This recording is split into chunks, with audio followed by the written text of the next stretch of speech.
The vanishing case that terrified investigators. The first call landed at 9:12 p.m. on a drizzly Thursday along Highway 22, where the road slips past the dark water of Detroit Lake and into the timber that locals simply call the Ridge. The caller's voice was steady, then it wasn't. "My name is Evan Mercer," he said, breath shallow like he'd just jogged. "I pulled over at the mile marker with the broken green sign, the one with the bullet holes. There's... Hold on," Static hissed. A soft scrape, like a jacket sleeve, brushed against the phone. "There's someone in the trees. They're not moving right. They're not walking, they're not." The line crackled, then went silent for 3 long seconds. When the dispatcher asked him to repeat, Evan said, "Quieter. If I don't answer in a minute, please send someone. Please hurry." The call ended with a wet clicking sound, as if a tongue tapped the microphone, and nothing more. Before we begin, tell me, where are you listening from and what time is it there? Patrol car 3 King 7 reached the pullout at 9:27 p.m. and found an old F-150 idling with the driver's door ajar. The overhead light was on, and a thermos steamed faintly in the cup holder. A phone lay face down on the passenger seat, recording a 9-minute voice memo that the deputy, a calm woman named Lena Alvarez, downloaded on the spot. Her body camera caught everything. The first minute was just engine, rain, and a bright pulsing hum too low to be a siren. The rest was the sound of the forest taking slow breaths. Detective Rowan Hale arrived from the county office at 10:04 p.m., the kind of investigator who carried a metal tape measure and wrote times down to the second. He stood in the beam of his cruiser, a pale rectangle of light on wet asphalt, and listened to the lake pushing softly at the rocky shore below. Pines crowded the slope, black spears against a wool sky. The smell of hot engine blended with a sharp metallic odor, like a coin pressed hard to the tongue. "Mercer?" he called. The trees said nothing. They found footprints immediately. Evan stepped out of his truck in work boots, size 11, crossing the gravel shoulder toward the tree line. The rain softened the edges, but every other detail was crisp. Heel, arch, toe. Then the prints did something that made both investigators forget to breathe for a beat. They simply ended. Not faded, not scuffed away, stopped. The last print lay in the gravel mid-stride, the tiny stones within it undisturbed, as if the boot had pressed into powder that wasn't there, lifted, and left no next step. "Could be," he hopped, Deputy Alvarez whispered, not believing it. "Where to?" Hale said, and lifted his flashlight. The beam scanned the wet trunks. 10 feet in, a birch peeled a silver ribbon of bark.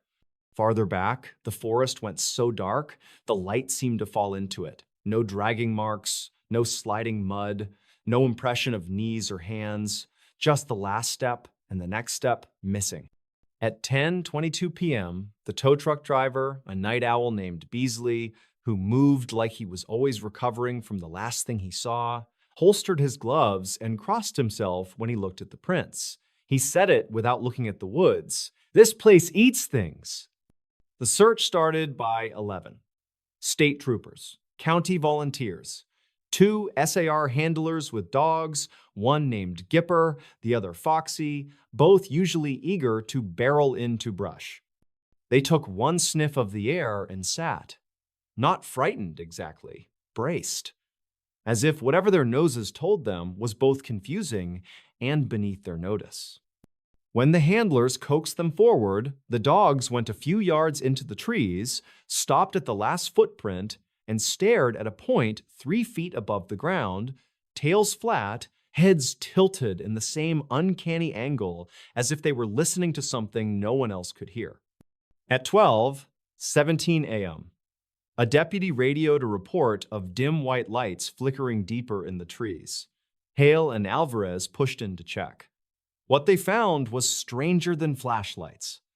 3 lengths of mylar, the kind used for emergency blankets, were snagged high on branches and rustled as the wind shifted.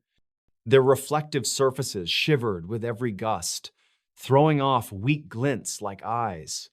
But there were no footprints beneath the trees they hung from, no sign anyone had climbed to place them.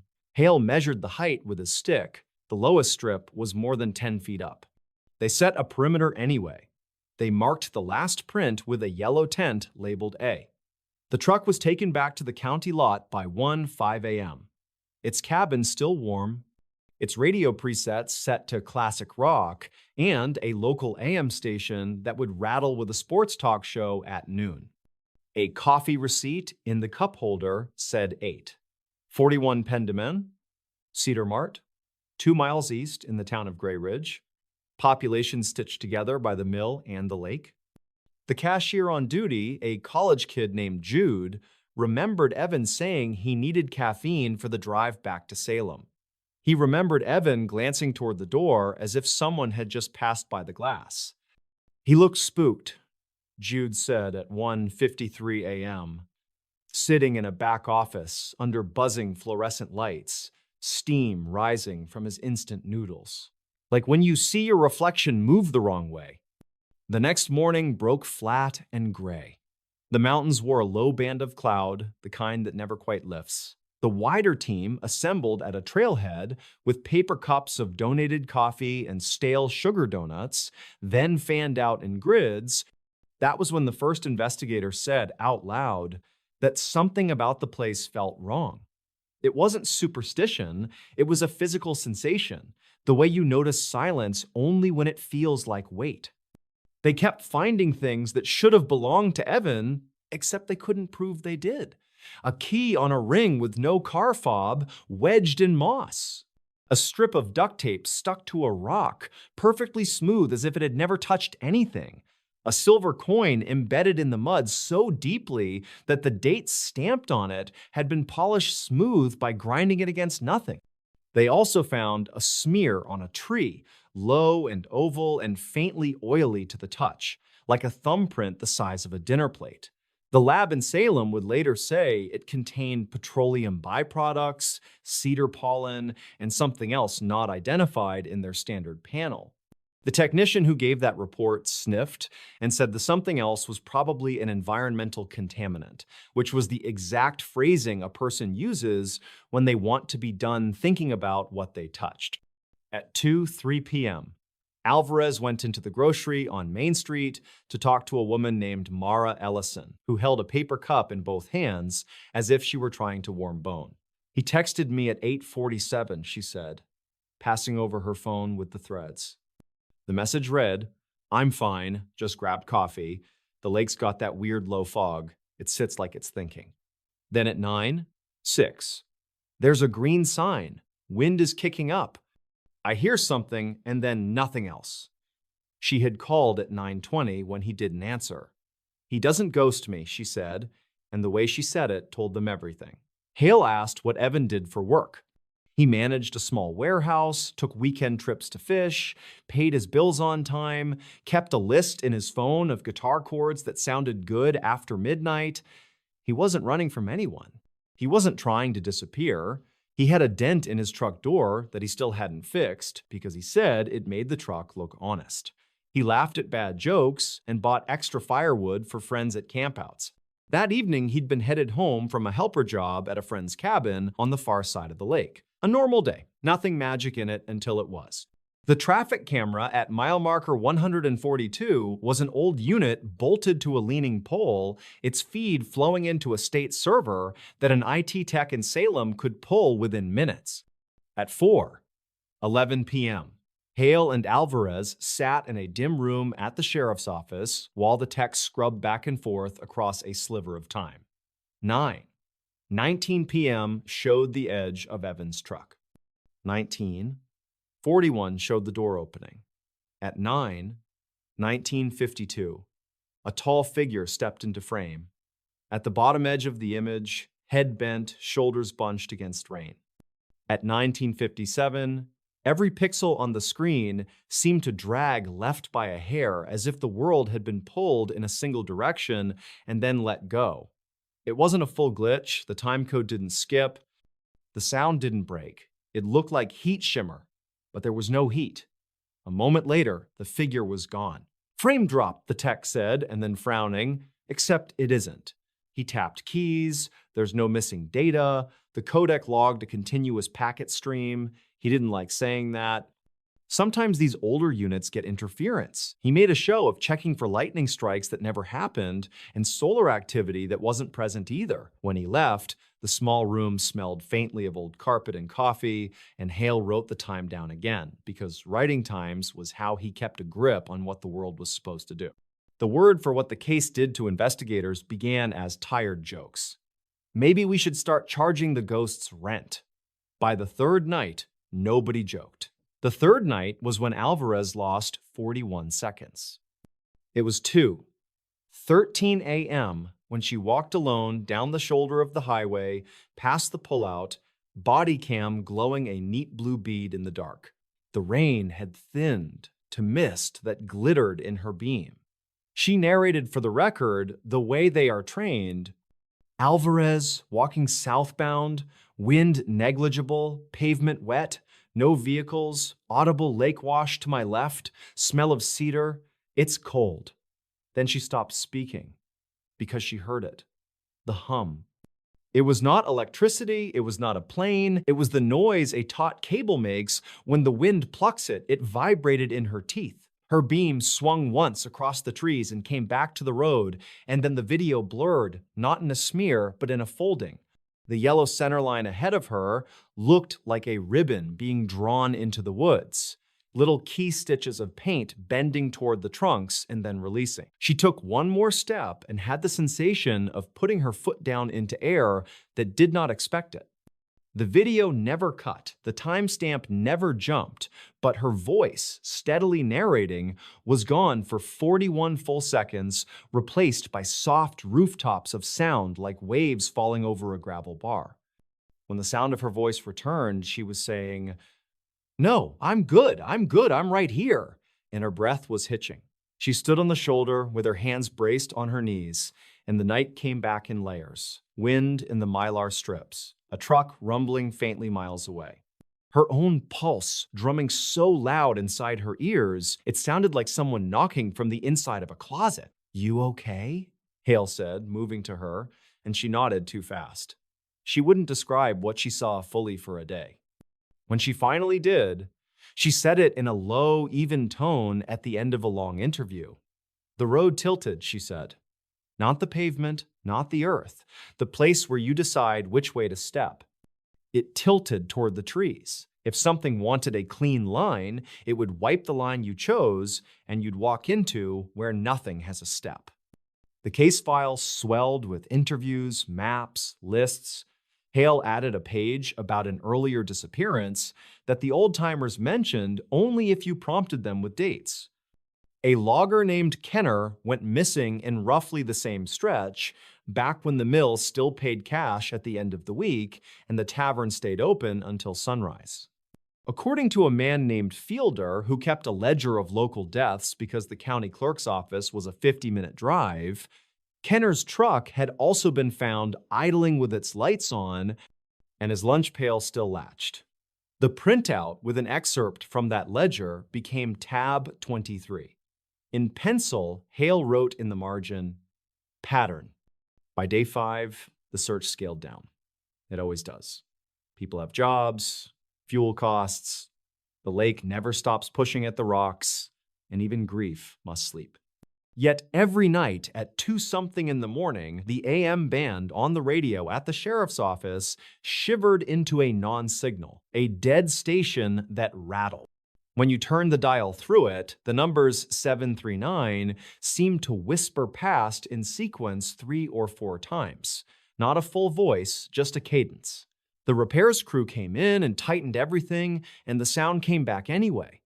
Then, a small thing that got under everyone's skin. A janitor named Ruth found the chain from Evan's keyring lying on the tile in the hallway outside the evidence room one morning when she came in a few minutes before sunrise. It was the cheap kind of chain made of tiny balls. It had a small kink in it that Mara later said she recognized, and the link that would have held a fob was bent, as if someone had tried and failed to add a key in a hurry. The inventory log showed the keyring inside the sealed bag inside the locked cabinet. The bag weighed the same, looked the same, sat exactly where it should have been, and when they opened it, the chain was intact and the kink was where Mara remembered. The chain in the hall, same length, same feel, sat on Hale's desk in a small dish for the rest of the month, and people avoided looking at it because it was easier to pretend that kind of duplication belonged to a mistake. At 10:13 p.m. on day 7, a man drifting a small aluminum boat along the north shore of the lake called in a sighting. He said a white shape moved among the trees near the mile marker, a pale figure gliding parallel to the shore and then stopping. He rowed closer. The shape was a refrigerator box, flayed open on one side and flapping in the breeze, caught between trunks. When officers hauled it out, they found the inside lined with, of all things, pages from a guitar chord book glued into a collage of E minor and D7 and A4. Every page split and overlapped so that none of the chords formed a full diagram. The paper was dry. Hale wrote the time down anyway. He did not say anything about the list in Evan's phone of chords he liked after midnight. Night 9 was when it turned personal enough to break the last of the gallows humor.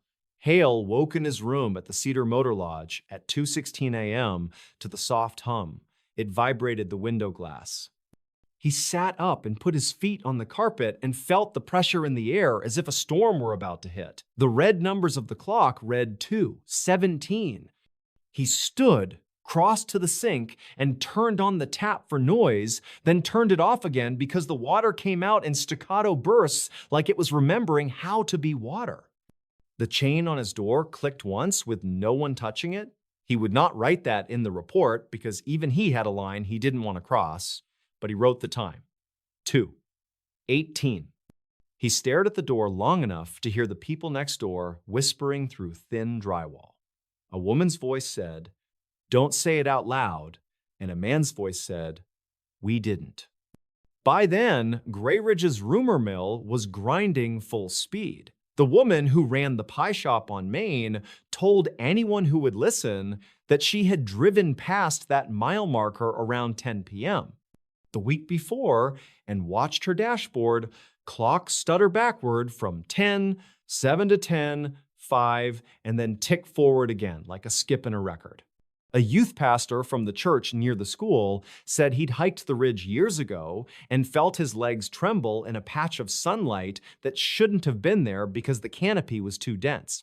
A retired surveyor named Orville talked about a singing wire he'd heard when he was a young man stringing telephone lines, the kind of sound that makes your fillings itch. He said the ridge had its own weather. He said not to whistle there at night. He said a lot of things. And then he said nothing at all and rocked gently on his heels. 2 weeks in, the official search scaled down again. The case file thickened with the weight of pages you only read when you have to. Hale kept going to the lake at night. He wore the same heavy jacket, ate the same vending machine granola bar, and wrote times as if each time could anchor a thing that didn't want to be held. At 1:59 a.m. On one of those nights, he measured the distance from the last print to the first tree 3 times and got 3 different numbers. Not different by much, by 1.5 inches, by 2 inches, by 9/16. The kind of differences that make you double-check your hands. He measured a length of rope along the shoulder, 250 feet, and when he rolled it back up, his hands were shaking so badly that the rope slipped, and he had to start again. When he measured it the second time, it was missing 11 inches. He cut a new piece from a fresh spool and measured again. 250 feet on the nose. He did not put the 11-inch short rope in the evidence room. He kept it in his trunk because he didn't want to know what the evidence room would do with it. On a quiet afternoon in the 3rd week, the county received a voicemail stamped with the date of the night Evan vanished and delivered by the network 3 weeks late. The message came to Mara's phone first, then was forwarded to the sheriff. It was short, wind in a speaker, the sound of a shoe scuffing gravel. A man's voice, breathless but not panicked, saying, "Do not step or you cannot hear your feet." and then a singular knock, as if a knuckle had tapped an empty wooden box. The line ended on a small intake of breath, cut clean. The carrier said towers sometimes backlog, messages sometimes float in the system, and there was nothing more they could explain. At 3:23 p.m., one day, a volunteer named Naomi Pike, who wrote about strange disappearances for a small website and had the polite eyes of someone who knows when she's not wanted, brought photocopies of old news clippings about the lake before it became the lake. Down Valley communities flooded. Whole stands of trees drowned when the dam closed and the water rose. Stoves and fence posts and tomato cages at the bottom of a mild, cold sea. One article quoted an older ranger, long dead now, muttering on record that the ridge made compasses slow. Naomi handed everything over without flourish and went back to her rental car. Her taillights glowed red against the rain as she pulled away, then dissolved into gray. The same afternoon, the state tech sent an email about the traffic camera feed saying he'd found tiny backlog in the buffer at 19 that night. A few extra kilobytes whispering through the stream. Nothing meaningful. Just noise. Harmless, he wrote. Artifact of packet repair. He added a smiley face. When Hale read that line, he stood abruptly, walked outside into the wind, and stood under the bare flagpole until the wind cut his eyes and he felt calmer. There were more calls at night.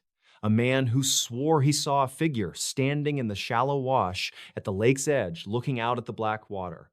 Both hands raised like he was warming them over a fire no one else could see.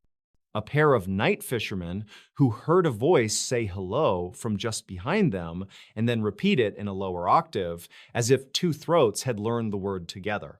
Two teenagers who parked at the pullout and joked loudly to keep brave until they noticed all the night insects had gone silent at once, as if a hand had pressed down on a switch, and they drove away so fast they forgot to switch on their headlight.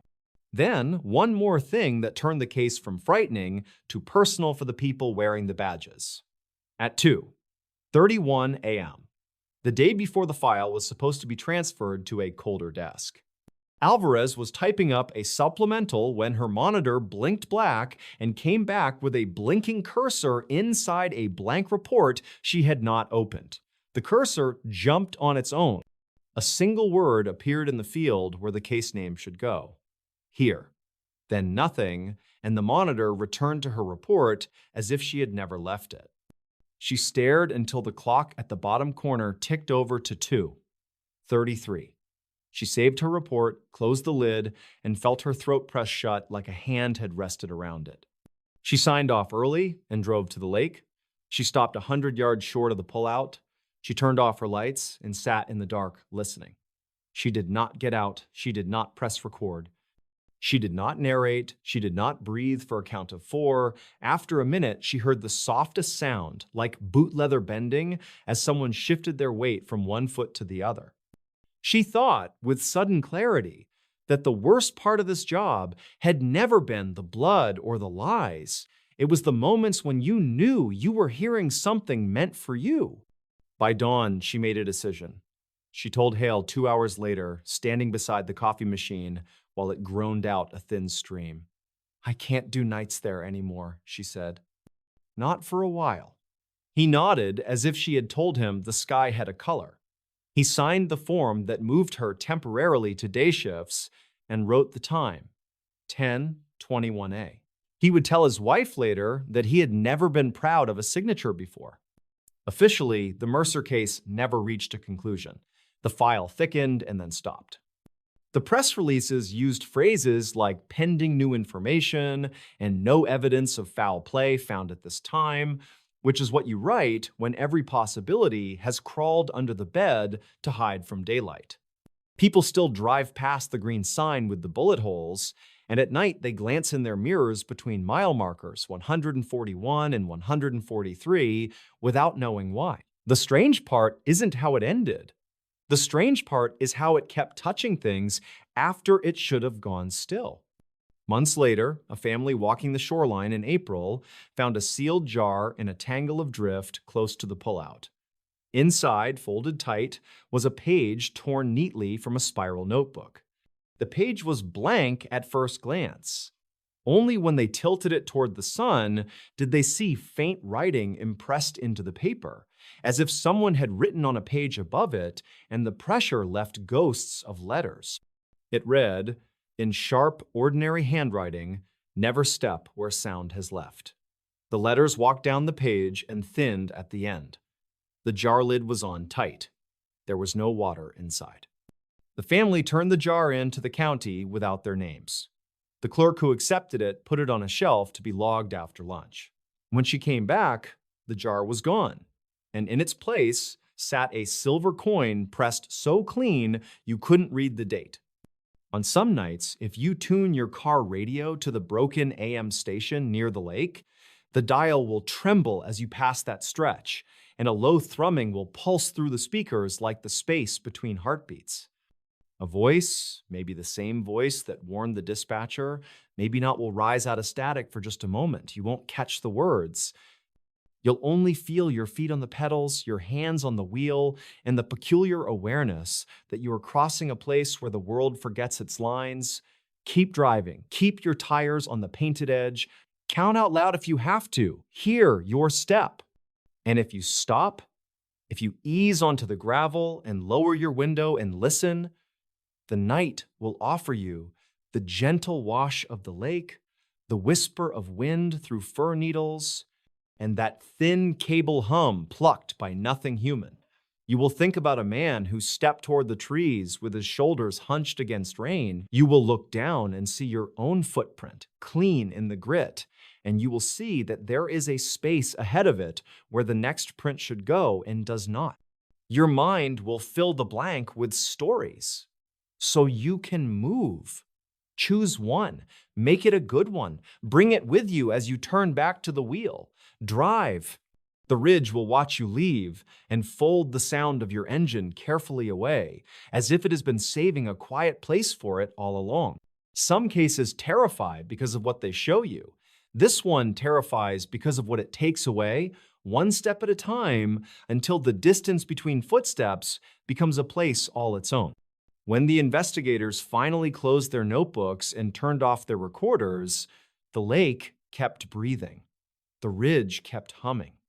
And somewhere, just past the broken green sign, the last clear footprint in the gravel waited under a thin coat of dust for the next person who leaned too close to the line where the world forgets to make the next step.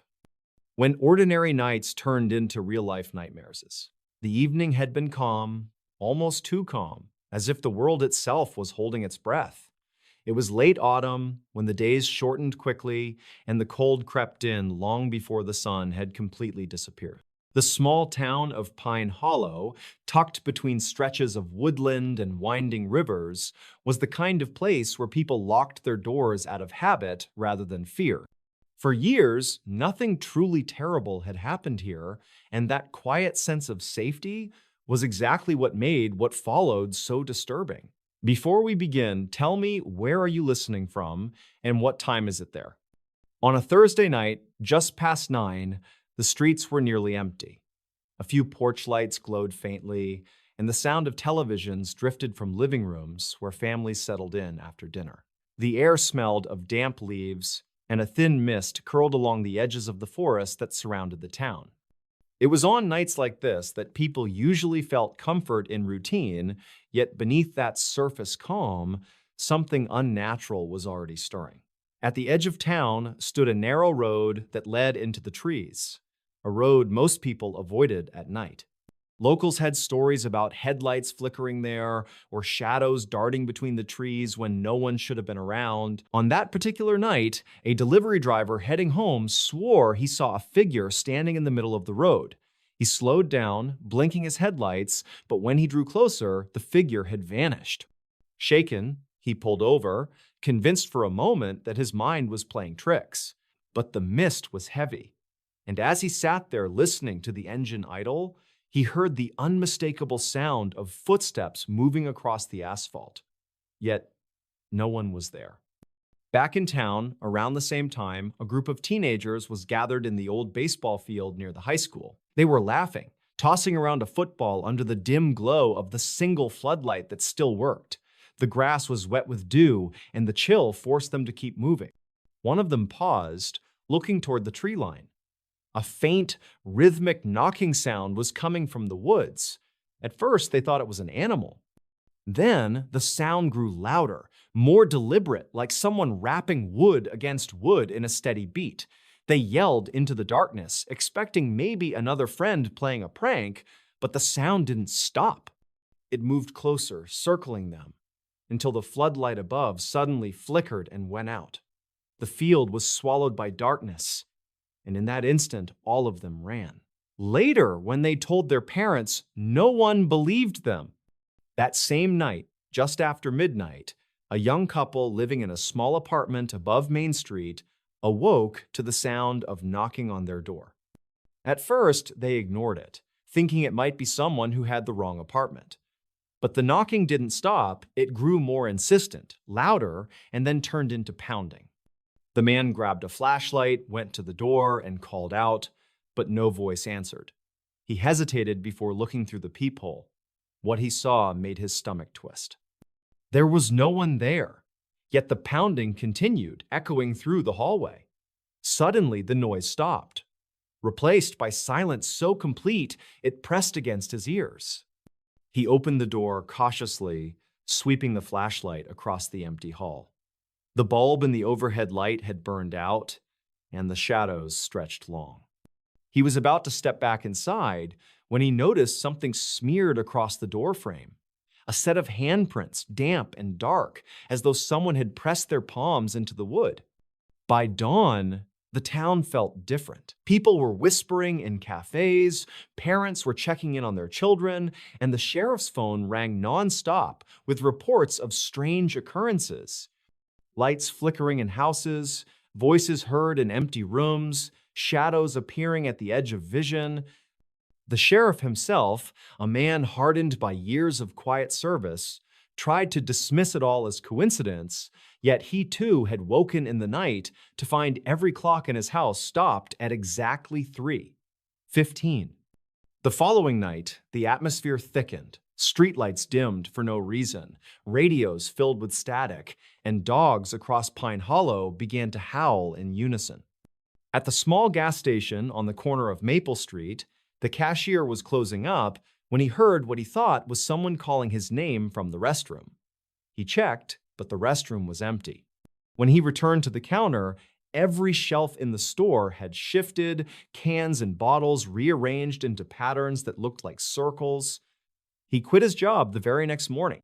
The town's sense of safety began to erode quickly.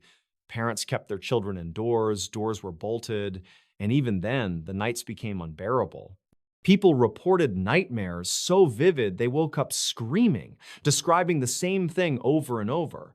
A tall shadow, faceless and thin, standing at the foot of their beds, waiting. Some said it whispered their names, others said it only stood in silence, yet all of them swore it was real. By the third night, the sheriff organized patrols, hoping that extra eyes on the streets would calm everyone down. But even his deputies admitted that strange things were happening. Radios cut out mid-transmission, squad cars stalled without explanation, and two officers swore they saw a figure crawling on all fours across the roof of a house before vanishing into the night. One of the most chilling events happened to a family on Cedar Lane. Just after 2 in the morning, their smoke alarm went off. The parents rushed through the house, searching for fire, but there was no smoke, no flames. Yet, when they entered their daughter's room, they found her standing by the window, wide awake, staring outside. When they asked what she was looking at, she pointed into the yard and said, "He's waiting." The parents looked, but saw nothing. Later, when they checked the yard in daylight, they found a set of footprints in the mud, leading up to the window, and then disappearing abruptly as though the figure had sunk into the earth. The nightmare spread, no one was spared. People reported hearing cries in the woods, whispers in their homes, and a constant feeling of being watched. Businesses closed early, church services filled with frightened families, and yet no explanation ever came. Scientists were called in from the city, trying to measure electromagnetic fields, looking for gas leaks, anything that might explain the mass hysteria. They left empty-handed, shaken themselves after spending one night in the town. One night, a heavy storm rolled through. Thunder shook the houses, rain hammered the rooftops, and the wind carried voices that seemed to call out from everywhere at once. Entire neighborhoods lost power. In that suffocating darkness, people saw things they would never forget. A woman walking her dog swore she saw dozens of pale hands pressing against the inside of her living room window, even though no one was inside. A truck driver passing through claimed he drove for nearly 20 miles without seeing another car, only to find the same broken-down vehicle appearing again and again on the roadside. By morning, Pine Hollow was not the same town. Ordinary nights had been replaced with nights of terror. People abandoned their homes, some never came back, and others stayed, but lived in constant fear. The sheriff eventually stopped taking reports, not because they stopped happening, but because there were too many. To this day, no one can explain what really descended on Pine Hollow. Some believe it was something ancient, tied to the land itself, awakened by chance. Others whisper it was a punishment, a darkness drawn to the town for reasons no one dares to speak. What remains are the memories, carved into the minds of those who lived through it, reminders that sometimes the most ordinary nights can twist into real-life nightmares, leaving scars that time cannot erase. And if you ever find yourself passing through Pine Hollow on a foggy night, with the streetlights flickering and the woods pressing close, you might feel it too, that sense of being watched. Perhaps you'll hear footsteps following your own, or a faint knock that seems to echo in your bones. And if you do, don't linger too long, because what once came for Pine Hollow may be waiting still, hidden in the mist, ready to turn another ordinary night into something you'll never forget. A murder mystery too twisted to solve. It was late evening when the wind began to stir through the quiet streets of a small town in northern America. The sky was heavy with clouds, the moon only occasionally breaking through, casting pale light over the narrow roads. In the distance, the sound of a church bell echoed faintly, almost swallowed by the cold air.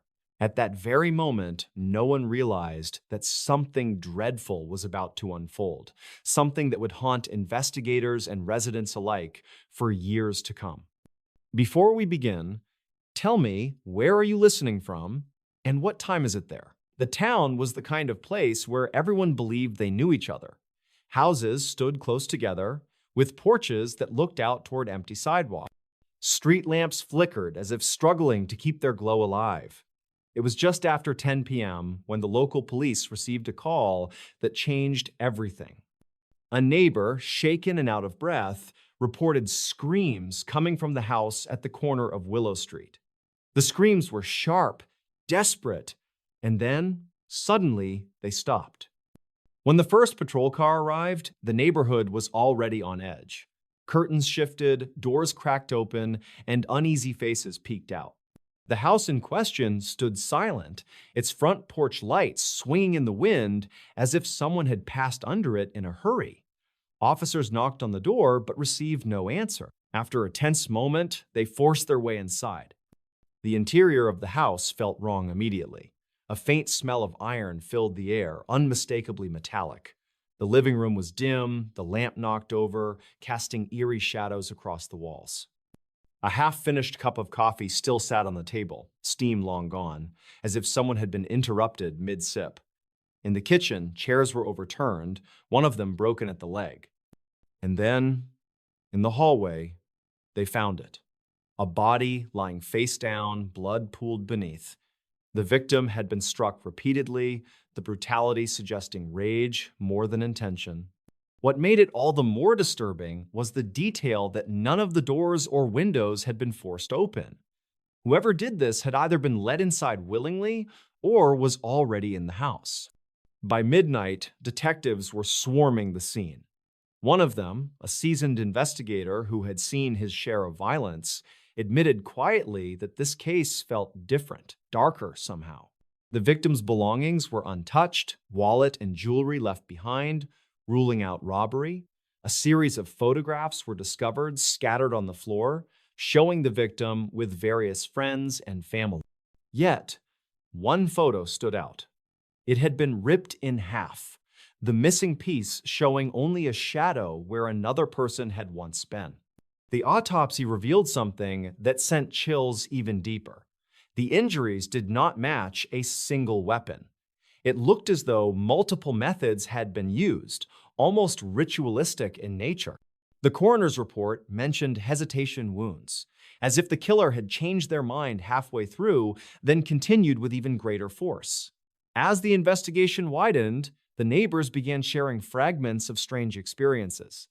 One elderly woman said she had noticed a tall figure standing across the street several nights in a row, unmoving, watching the house, disappearing before she could call anyone. Another resident swore they heard footsteps in their backyard at odd hours, though no one was ever found.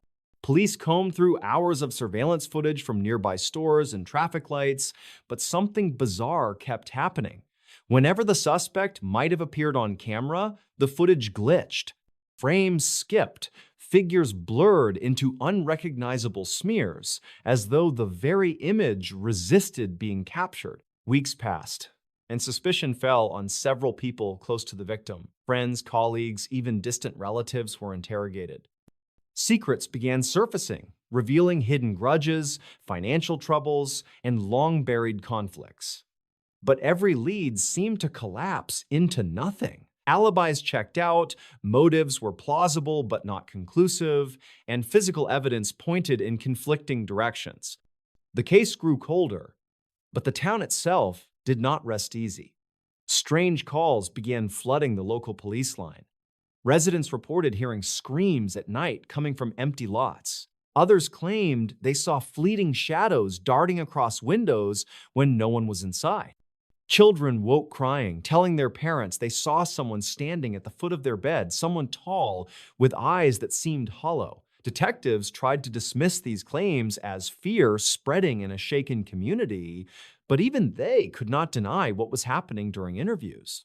On more than one occasion, while questioning potential witnesses, the lights in the room flickered violently, and audio recorders captured faint whispers that no one present had spoken. The words were never clear, but one phrase repeated often enough to be noticed: "You can't find me." In one of the most unsettling turns, the original 911 call from the neighbor was revisited.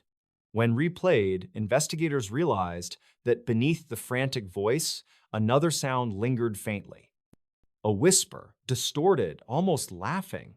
Yet when the audio was enhanced, the voice vanished, replaced by static, as though the tape itself refused to give away its secret. By now, the community was spiraling into paranoia. People locked their doors earlier, kept lights on through the night, and avoided walking alone. Yet the sense of being watched persisted. Some swore they saw a figure in reflective surfaces, in mirrors and dark windows, a presence that always seemed one step out of reach. Despite the chilling atmosphere, the police continued piecing together what they could. A breakthrough seemed near when a small, blood-stained note was discovered in the lining of the victim's coat. The handwriting was jagged, the ink smeared, but it carried a single sentence that unsettled everyone who read it. It said simply, "You will never understand." This note sparked endless theories. Some believed the killer was mocking investigators. Others thought it was the victim's desperate attempt to leave a clue. But the handwriting matched no one in their circle, not even remotely. Months turned into years, and the case officially remained unsolved. Yet the file stayed open on the desks of those who worked it, haunting them like an unfinished puzzle. Detectives admitted privately that they sometimes dreamed of the crime scene, waking drenched in sweat, certain they had seen the shadow of the killer standing in their own bedroom. Even today, the house on Willow Street remains empty. The curtains are drawn, the yard overgrown, the structure slowly decaying. People avoid walking past it, crossing to the other side of the road. Children dare each other to step onto the porch, but rarely make it past the first stair. Those who do swear they feel a crushing heaviness in their chest, as though the house itself rejects their presence. Local folklore has grown around the case, transforming the murder into something larger, something darker. They say the killer was never meant to be caught, that it was less a person and more a force, something that feeds on confusion and fear. Others insist the victim themselves was not innocent, that secrets buried in that house led to an ending too twisted for the living to fully grasp. Whatever the truth may be, the murder mystery remains unsolved, and perhaps that is the most terrifying part. Because in the silence of that house, in the flicker of those failing street lamps, and in the restless dreams of those who remember, something still lingers, waiting, watching, daring anyone to try and unravel what cannot be explained. And each time the wind passes through the broken windows of Willow Street, carrying with it a low and hollow whistle, the town is reminded that some mysteries are not meant to be solved, some truths are too twisted to face, and some killers may still be out there unseen, yet never gone. The town that hid its darkest secret. The road into the small town was always quiet at night. A narrow strip of cracked asphalt cutting through endless fields of corn that swayed beneath the pale glow of the moon. Travelers who passed by would often remark how the place seemed frozen in time, as though the decades had moved on everywhere else but here. The welcome sign, chipped and leaning slightly to the right, greeted visitors with fading letters declaring the name of the town proudly, though few outsiders ever stopped long enough to remember it. Before we begin, tell me, where are you listening from, and what time is it there? It was just past midnight when the first unsettling incident began. A thin mist rolled in from the nearby river, curling low against the ground and weaving between the wooden houses that lined the main street. Most of the town was asleep, curtains drawn tight, doors locked, as though the residents all shared the same unspoken understanding that nothing good ever happened after dark. On the far edge of town, a lone diner sat glowing beneath buzzing neon lights. Inside, the air was thick with the smell of stale coffee and fried food. A handful of locals sat scattered across the booths, their conversations hushed, eyes occasionally drifting toward the wide windows that looked out into the night. The bell above the door rang, and for a moment, the entire diner fell silent. A man stepped in, his face pale and clothes damp, as though he had walked straight through the mist itself. Without speaking, he slid into a booth near the back, his trembling hands clasped around a worn leather bag. The waitress, a middle-aged woman who had worked there her whole life, poured him coffee without asking. She glanced down at the bag, then back at his face, and for the briefest moment, her expression hardened, as if she recognized something no one else could. She leaned close, whispering words too low for anyone else to hear, and the man nodded slowly. Whatever passed between them left the other customers uneasy. They pretended to focus on their meals, but the tension in the room was undeniable. At 3 a.m, the church bell rang once, though no one had pulled the rope. The sound carried across the town, deep and hollow, waking those who had been resting fitfully in their beds. Curtains were parted, lights flicked on, and whispers spread through the night air like sparks in dry grass. The bell was never supposed to ring at that hour, not since the tragedy that had taken place long ago. People knew it, and yet no one dared step outside to check.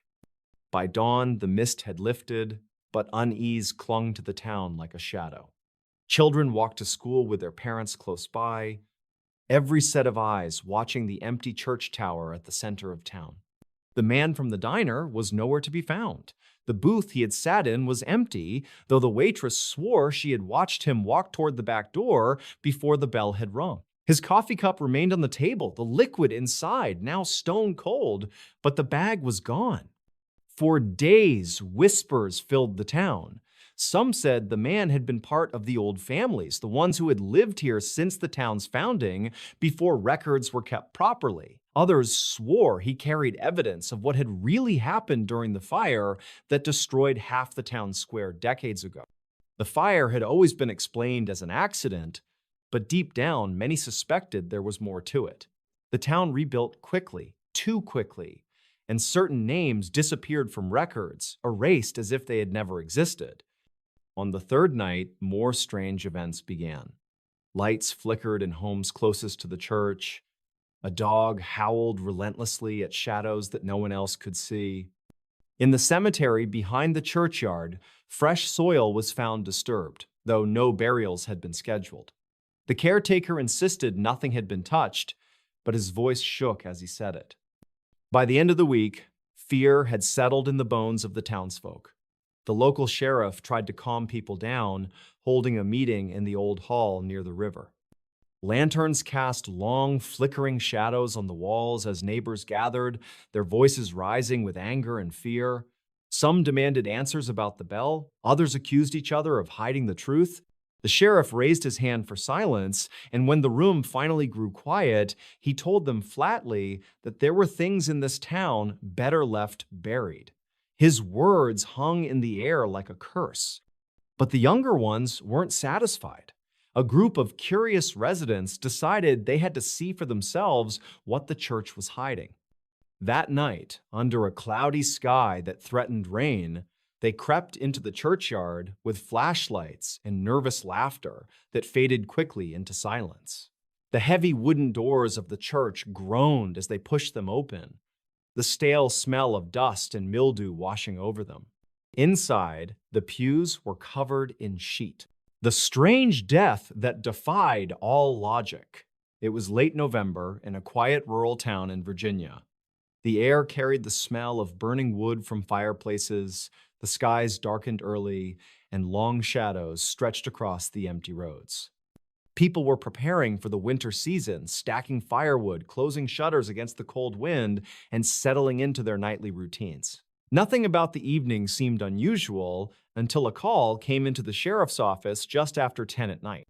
A man had been found dead inside his own home under circumstances so bizarre that even seasoned investigators would later describe it as one of the strangest cases they had ever seen. Before we begin, tell me, where are you listening from, and what time is it there?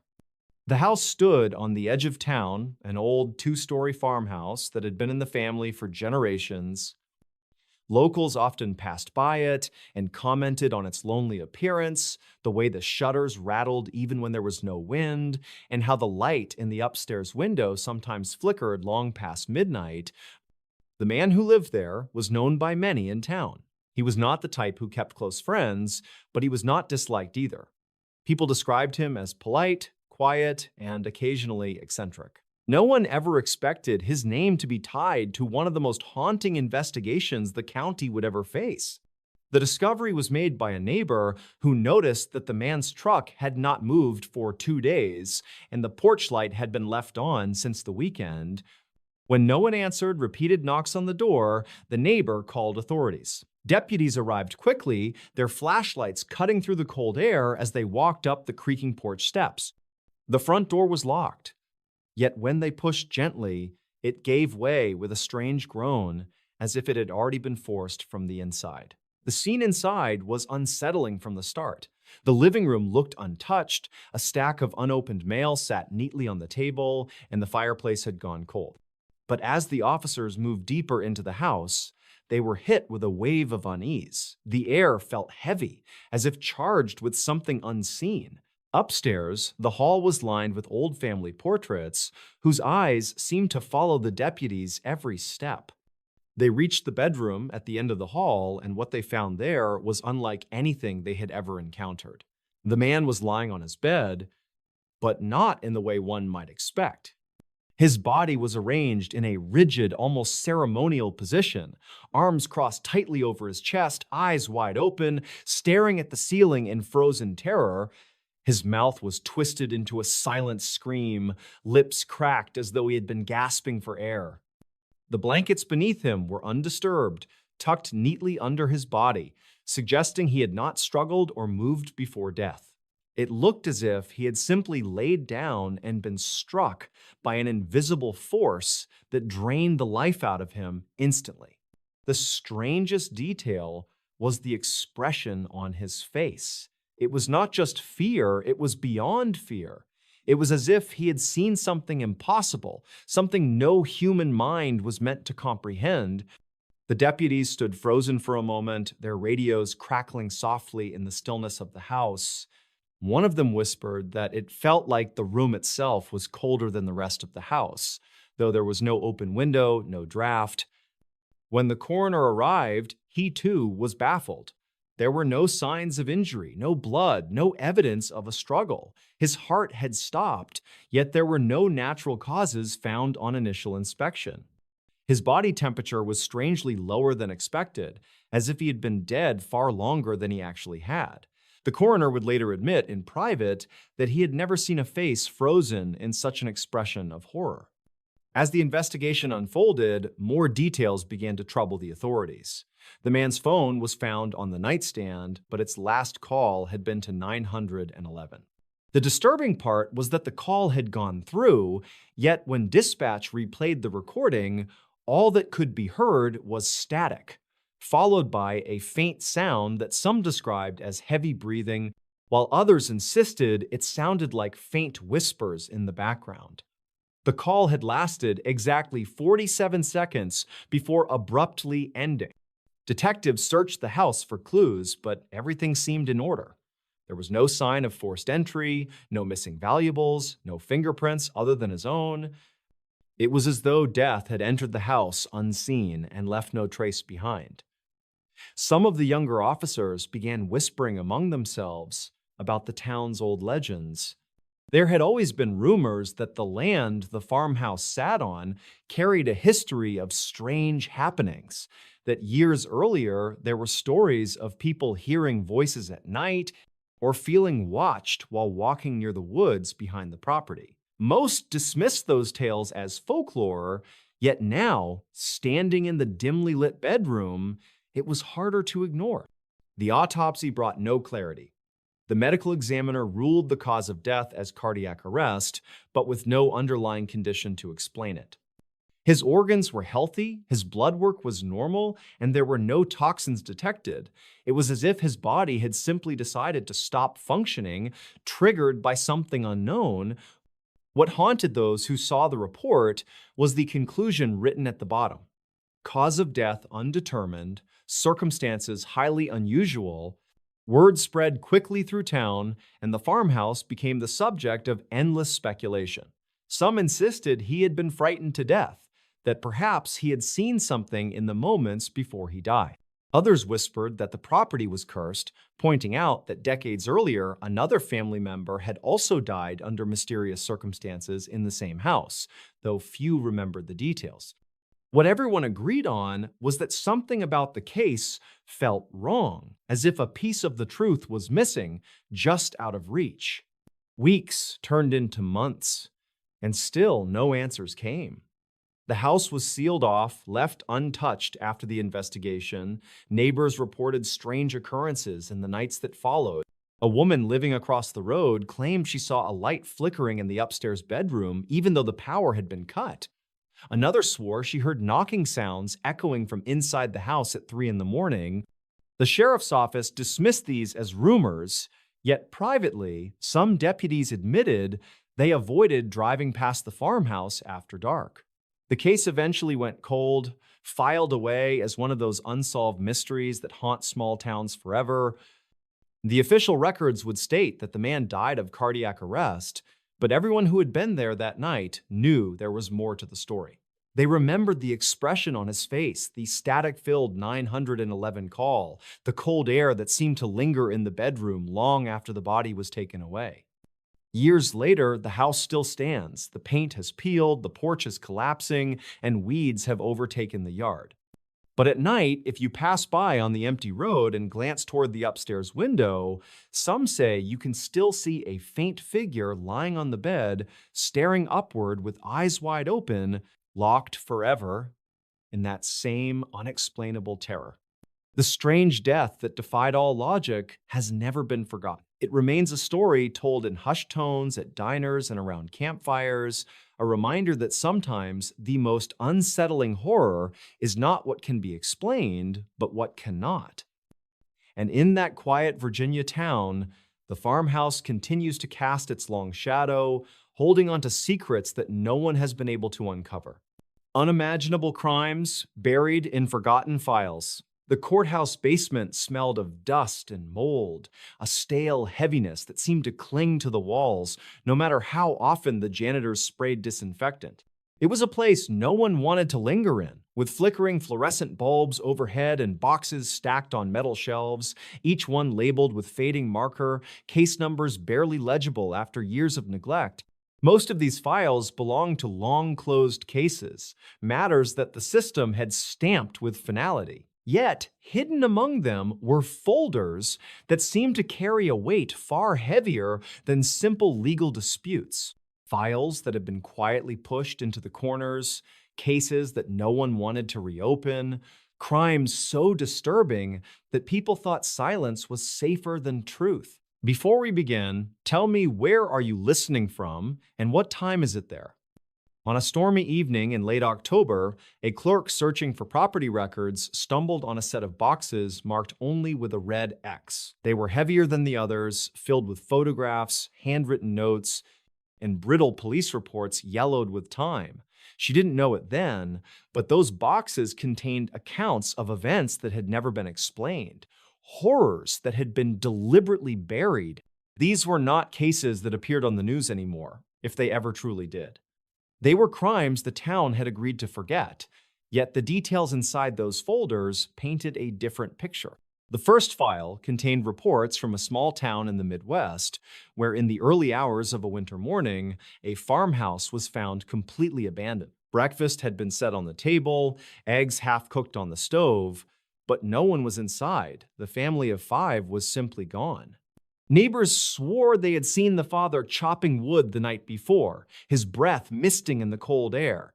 Yet, when investigators combed through the house, they discovered something that still defies explanation. Every clock in the home had stopped at the same moment. Each watch, each wall clock, even the small wristwatch tucked in a dresser drawer, all frozen at exactly 2:17 a.m. No bodies were ever recovered, no evidence of forced entry, no tracks in the snow, just silence and the eerie stillness of a house caught in time. The file included black and white photographs of the kitchen, of the empty beds where the children should have been sleeping, of muddy footprints leading from the back door to the edge of the woods before abruptly vanishing. Officers wrote in their notes that the woods had been searched for days, dogs had been brought in, but the trail ended in nothing. The case was eventually closed with no resolution, the family listed as missing, presumed dead. But what chilled the clerk reading those reports wasn't the official conclusion. It was a single page tucked between the evidence logs, a handwritten statement from a deputy who had since retired. He wrote that during the search, he heard children's laughter echoing through the forest, even though no one was there. Another box held records from a coastal town in Maine. A fishing vessel had washed ashore without a crew. The boat was still running, lights glowing faintly in the fog, nets half pulled in, but not a single person was found on board. The captain, 2 deckhands, even the dog that usually accompanied them, gone. What was strange, investigators noted, was that all of their personal belongings remained untouched. Wallets, cigarettes, even half-eaten sandwiches were left in place as if the men had simply vanished mid-task. Blood samples were collected from the deck, smeared along the railing, though no one could determine whose blood it was. The most disturbing piece in that file was a photograph of the captain's logbook. The last entry read, "The sea is singing tonight, and we are not alone." The handwriting became erratic, ink smudged by what looked like water before the words trailed off into illegible scrawls. The Coast Guard searched for weeks, dragging the waters, but not a single body was ever recovered. Families demanded answers, officials offered theories of mutiny or drowning, but no evidence supported any explanation. Eventually, the file was marked closed, unsolved, and placed in the forgotten pile. The deeper the clerk dug into those boxes, the darker the stories became. One folder described a roadside motel in Nevada where several travelers had checked in on different nights, none of whom ever checked out. Cars were left in the parking lot, luggage neatly stacked in the rooms, but the guests themselves disappeared without a trace. Housekeepers swore they felt watched while cleaning those rooms, and some refused to enter them alone. Local deputies searched the property, pulled up carpet, even dismantled floorboards, yet they found nothing. Still, the disappearances continued until the motel abruptly shut down, its owner leaving town overnight. Rumor had it that some of the rooms were sealed off, padlocked from the outside, but when the building was eventually demolished years later, no one spoke about what might have been discovered inside. One of the most unsettling files contained a series of crime scene photographs from a small community outside New Orleans. They showed a single street where, one by one, entire households had been found dead, yet not a single wound was visible on any of the victims. Men, women, children, even pets, lifeless but without explanation. Autopsies revealed no poison, no signs of struggle, no cause of death at all. Their expressions, however, were what haunted the investigators.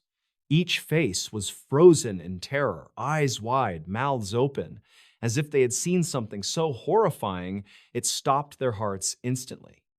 The reports ended abruptly, with no official conclusion.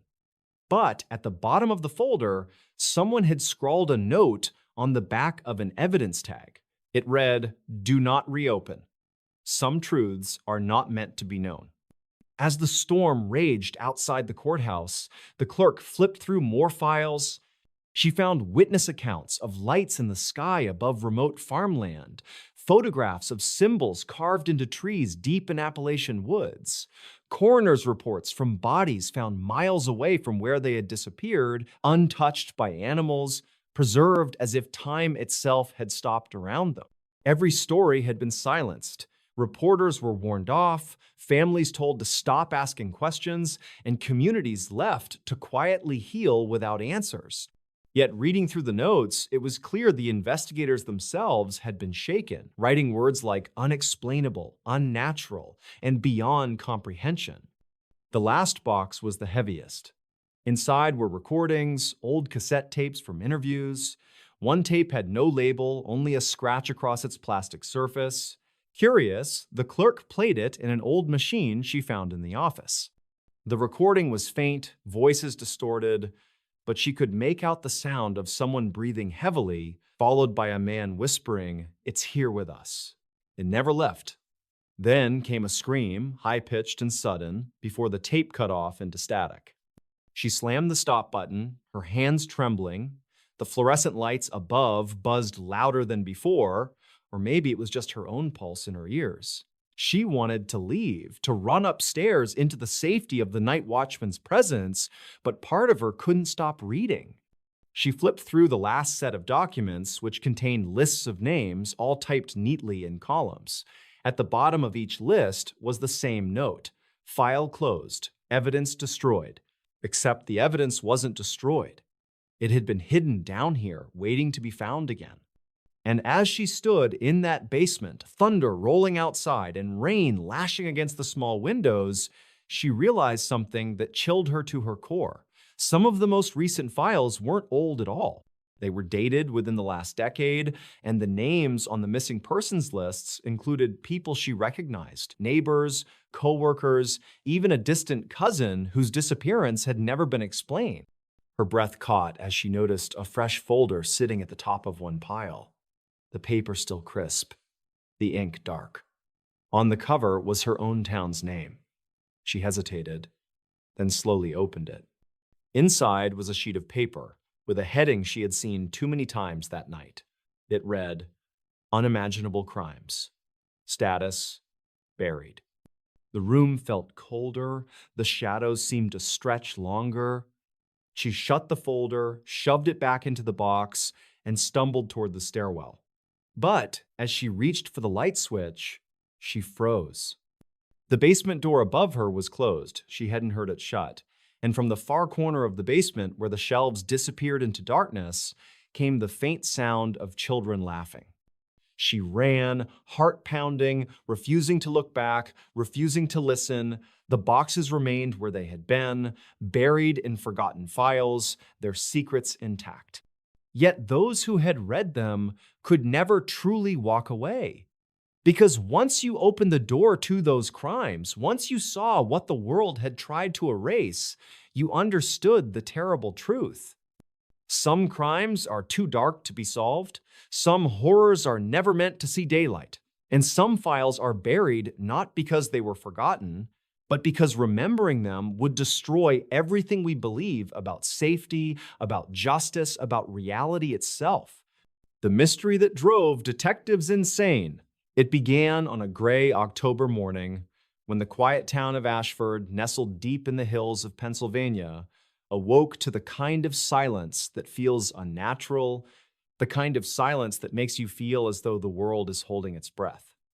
The town was small, a place where neighbors knew each other's names, where the grocery clerk asked about your children, and where life moved at a pace that never felt rushed. But on that morning, when the air was heavy with fog and the streets glistened from a night of steady rain, the calm routine of the town was about to be torn apart. Before we begin, tell me, where are you listening from, and what time is it there?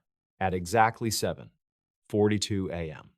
A call came in to the county sheriff's office. The voice on the other end was trembling, uneven, as if struggling to form the words. A man named Harold Turner, a truck driver who had pulled over to check his tires near an abandoned farmhouse on Old Mill Road, claimed he had seen something so disturbing that his voice broke while describing it. He insisted there was a figure lying motionless in the grass beside the farmhouse and strange markings covering the walls as if someone had gone mad with red paint. Within minutes, 2 deputies were dispatched, and by 8:15 a.m., the first reports began filtering back. It was not paint. The walls of the decaying farmhouse were covered in streaks of blood, and the body lying in the tall, wet grass was not just any body. It was positioned in such a deliberate and unnatural way that it sent chills through even the most seasoned officers. Arms extended straight out, legs bent at sharp angles, and the head tilted to face the sky with eyes wide open, as though the victim had been forced into a grotesque pose before life was taken from them. The coroner was called, and as the body was examined, it was revealed that the victim had no identification, no wallet, no phone, nothing to indicate who they were. Their clothes were generic, the kind one might buy at any discount store, but there was something unusual.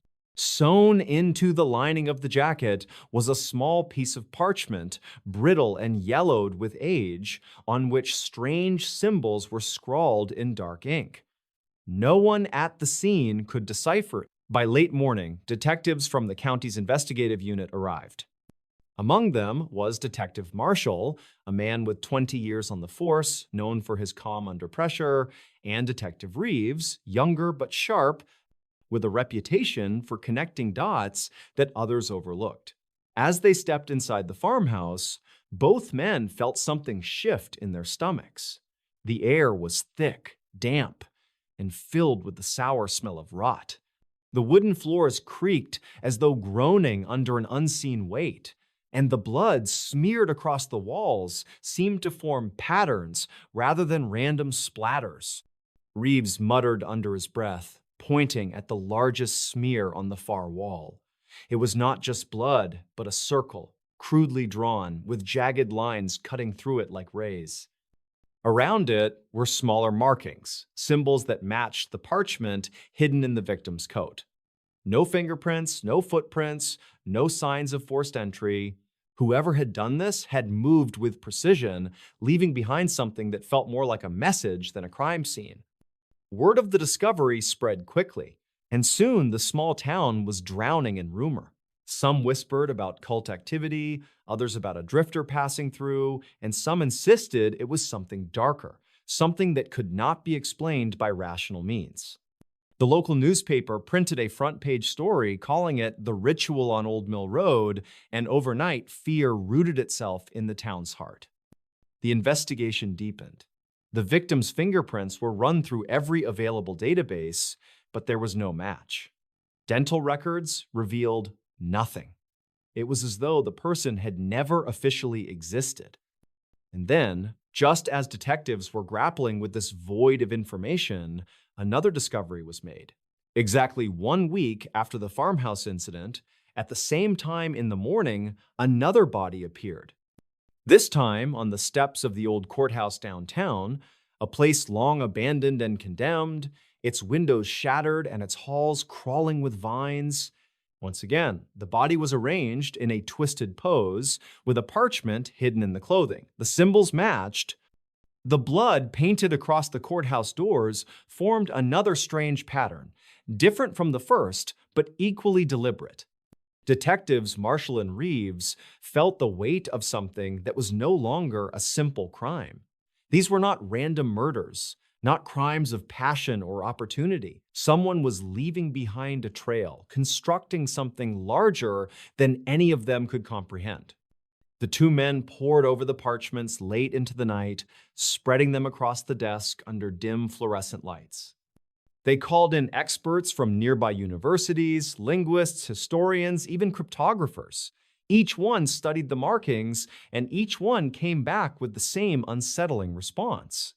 The symbols did not belong to any known language, any known culture.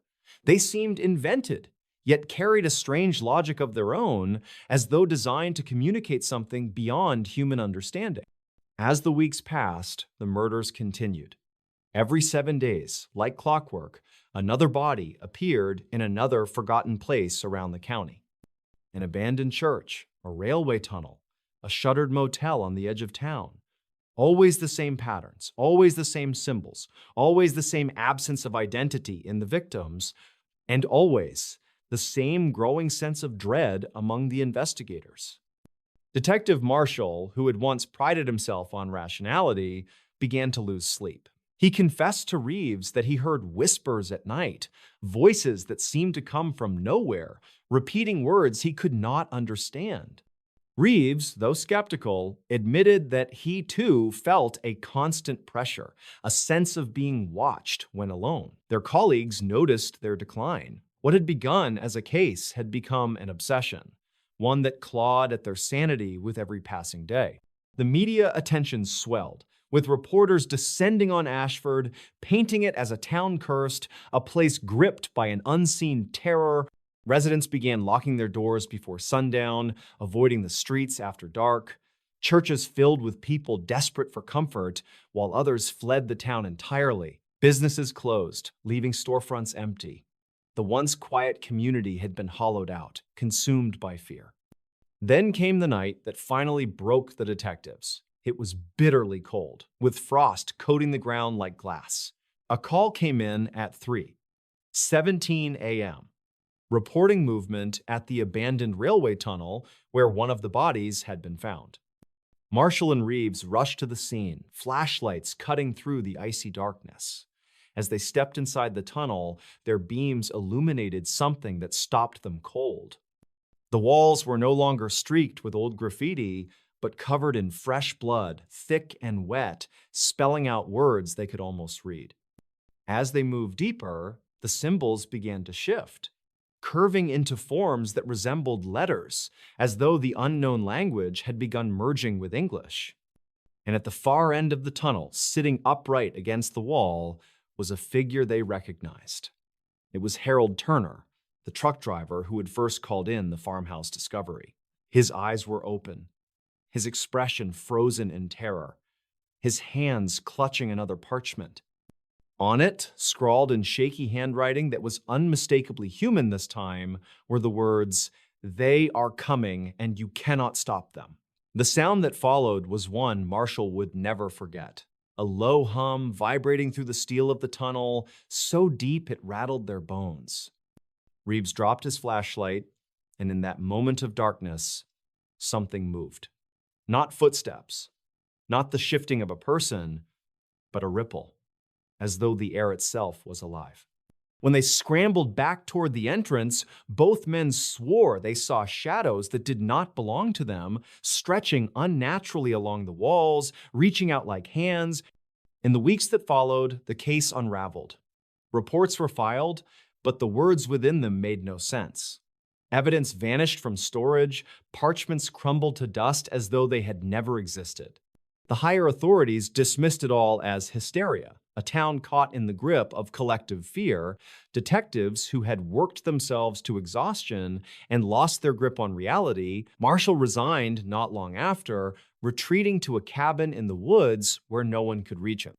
Reeves disappeared entirely, his apartment left unlocked, his belongings untouched, as though he had simply walked out and never returned. The murders stopped as abruptly as they had begun, leaving behind no answers, only scars. To this day, the story of Ashford is whispered about in Pennsylvania, the tale of a mystery so profound it drove the best detectives to madness. Some claim it was a cult, others that it was something far older, something that had slipped into our world for reasons no one could explain. But those who were closest to it know one thing. It was not a case that could be solved. It was a message and perhaps a warning. And sometimes, late at night, in the silence of those empty streets, locals say you can still hear it. That low hum, faint but unmistakable, rolling through the hills like a promise. A sound that reminds them the mystery was never truly over. It was only waiting.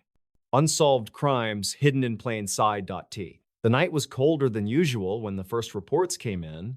In a small town surrounded by miles of farmland and quiet back roads, the local police received a call just after midnight. The voice on the other end of the line was shaky, almost frantic.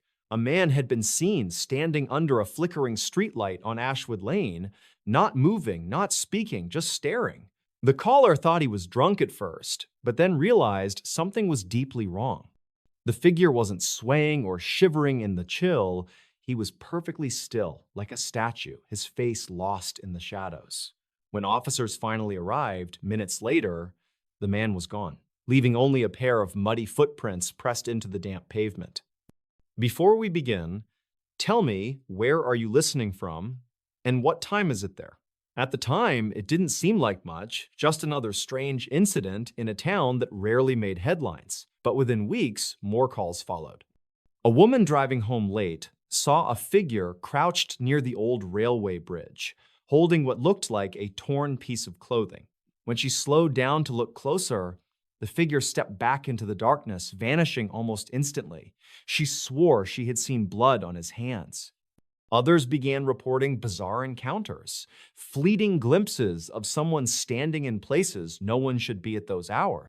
Near the school playground at night, in the overgrown cemetery by the church, in the windows of houses that had been abandoned for years, always watching, always silent. The unease spread quietly through town. People avoided walking after dark, doors were locked earlier than usual, and whispers carried in hushed tones about someone out there who didn't belong. Yet no one could have predicted what was about to unfold. One morning, a local farmer named Thomas failed to return from his routine before dawn chores. His wife went looking for him near the barn and found the doors ajar, a lantern still burning faintly inside. But Thomas was nowhere. His boots were left in the dirt as if he had stepped out of them. His coat hung neatly on a nail, untouched. Search parties combed the fields, calling his name until sunrise painted the horizon, but there was no sign of him. Days later, the sheriff's department received a brown envelope slipped under their office door.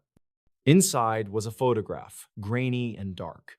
It showed Thomas standing under that same streetlight on Ashwood Lane, staring into the camera with lifeless eyes. Behind him, barely visible, was a figure in the shadows, taller than him, with its head tilted unnaturally to the side. The envelope had no return address, no fingerprints, nothing. That photograph marked the beginning of what locals would later call the season of fear. Not long after Thomas vanished, a young couple driving home from a late-night movie reported seeing someone lying on the side of Miller Road. They pulled over, thinking it was a person in need of help, but as soon as they stepped out, the figure bolted into the woods. The man gave chase for a few steps before stopping. Because the fleeing figure didn't run like a person, it moved in jerks and lurches, arms hanging at strange angles, its head snapping from side to side as if it were searching in the dark. The couple drove straight to the sheriff's office, their voices trembling as they tried to explain what they saw. Then came the second disappearance. A school teacher named Linda failed to show up for class one morning. When officers checked her home, they found the front door unlocked and her car still parked in the driveway. Inside, everything seemed in place, except for a trail of wet footprints leading from the back door to the kitchen table. On the table lay another photograph, this time showing Linda sitting inside her car with someone standing behind her, their face obscured by a hood, one hand resting on her shoulder. The photo looked recent, taken perhaps the night before. But Linda was gone, and she would never be seen again. By then, fear had reached a boiling point. Parents refused to let their children play outside. Night patrols doubled, yet they caught nothing. People swore they saw someone lurking, yet whenever police responded, there was no trace left behind. More photographs began arriving. Each one slipped quietly under the sheriff's office door, each one showing the missing person in an eerie pose, always with that shadowy figure lurking close by. No one could figure out who was taking the photos or how they were being delivered without anyone seeing. The strangest part was how public it all seemed. These crimes were not hidden in distant woods or secret basements. They were unfolding right in the heart of the community, in plain sight, yet no one could stop them. Weeks stretched into months. Fear became a way of life. People began boarding up their windows, selling their homes, leaving town altogether. The main street grew quieter, businesses closed earlier, and whispers about curses and old legends spread like wildfire. Some claimed the town was built over unmarked graves. Others swore it was the work of a cult operating in the open, using fear to control everyone. But no explanation ever satisfied the dread that lingered. One late evening, just before winter, a group of teenagers dared each other to spend the night near the abandoned church at the edge of town, a place where several sightings had been reported. They brought flashlights and snacks, laughing nervously as they tried to act brave. But by midnight, laughter had turned to silence. They noticed movement inside the church through the broken stained glass windows, a figure pacing slowly up and down the aisle. When one of them shone a flashlight toward the doorway, the beam caught something horrifying. Dozens of photographs, just like the ones the sheriff had received, were taped along the inside walls of the church. Faces of the missing stared back at them, each photo showing the same shadowy figure lingering close behind. The teens fled in terror, but not all of them made it home.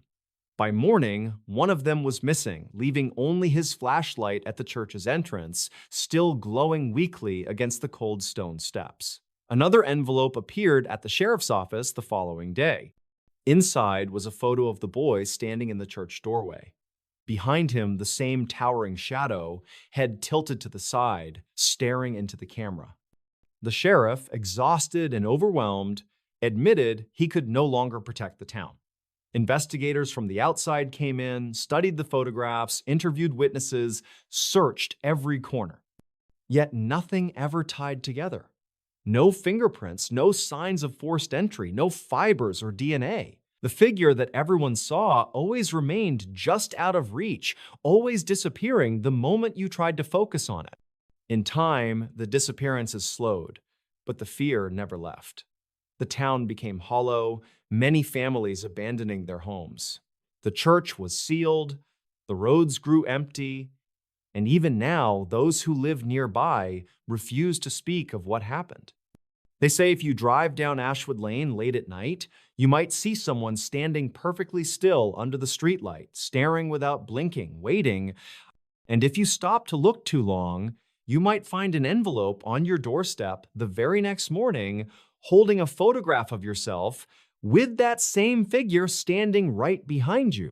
To this day, the crimes remain unsolved, the photographs remain locked away in evidence files, and the figure that haunted the town has never been identified. It all happened in plain sight in front of neighbors, friends, and family, yet no one was able to stop it. And perhaps that is the most terrifying part, that the truth was never hiding. It was standing right there, watching as people vanished one by one into the darkness. Cases too disturbing for the headlines. On a cold evening in late autumn, when the air carried that sharp bite that seemed to creep straight into the bones. A small town in Pennsylvania found itself at the center of a nightmare that would never be printed in its local paper. The town was quiet. Rows of dimly lit houses along narrow streets, the kind of place where people locked their doors but still trusted their neighbors enough to wave goodnight. Nothing extraordinary ever happened there until one night when something so disturbing unfolded that even the most hardened investigators struggled to put it into words. Before we begin, tell me, where are you listening from and what time is it there? It began just after 9 when a call came into the county sheriff's office. A neighbor reported hearing screams coming from a farmhouse that stood on the edge of town. The farmhouse was old, weathered wood splintering beneath layers of paint that had long since given up fighting the years. For decades, it had been home to a family that mostly kept to themselves. The caller's voice shook as he described the sound, high-pitched, ragged, not the kind of cry you'd expect from someone startled or angry. It was the kind of scream that made the hair on your arms stand straight, the kind that hinted at something primal, something wrong. 2 deputies arrived on scene within minutes. The yard was silent, the gravel driveway scattered with wet leaves, the porch light flickered, swaying slightly in the wind. They approached cautiously, knocking on the door, announcing themselves. No answer. What they found when they stepped inside would haunt them for years to come. The living room smelled faintly of iron and smoke. Furniture was overturned, photographs shattered on the floor, glass crunching under their boots. The deputies moved slowly, flashlights cutting through the shadows. In the kitchen, the table was set for dinner, plates still warm, food untouched. Chairs lay scattered as though people had been startled in the middle of a meal, and then in the hallway leading to the bedrooms, they saw it. Dark streaks along the wall, smeared handprints dragged downward, as though someone had clawed desperately at the surface trying to hold on. The prints led toward a closed door at the far end. With weapons drawn, they pushed forward, calling out again. No response. When the door swung open, the beam of light revealed a scene that froze them in place. 3 family members were there, lifeless, positioned in a way that was almost deliberate, as if staged. Eyes wide, mouths slightly open, their bodies placed side by side on the floor. Each one had marks around the wrists, as though bound at some point, but the restraints were gone. And the most chilling part, each had the same expression of terror carved across their face, as though whatever they had seen in their final moments was far worse than the violence itself. The 4th member of the household, the youngest, was nowhere to be found. Search teams combed the fields behind the farmhouse, flashlights bobbing in the night, calling out her name. Hours passed with no trace.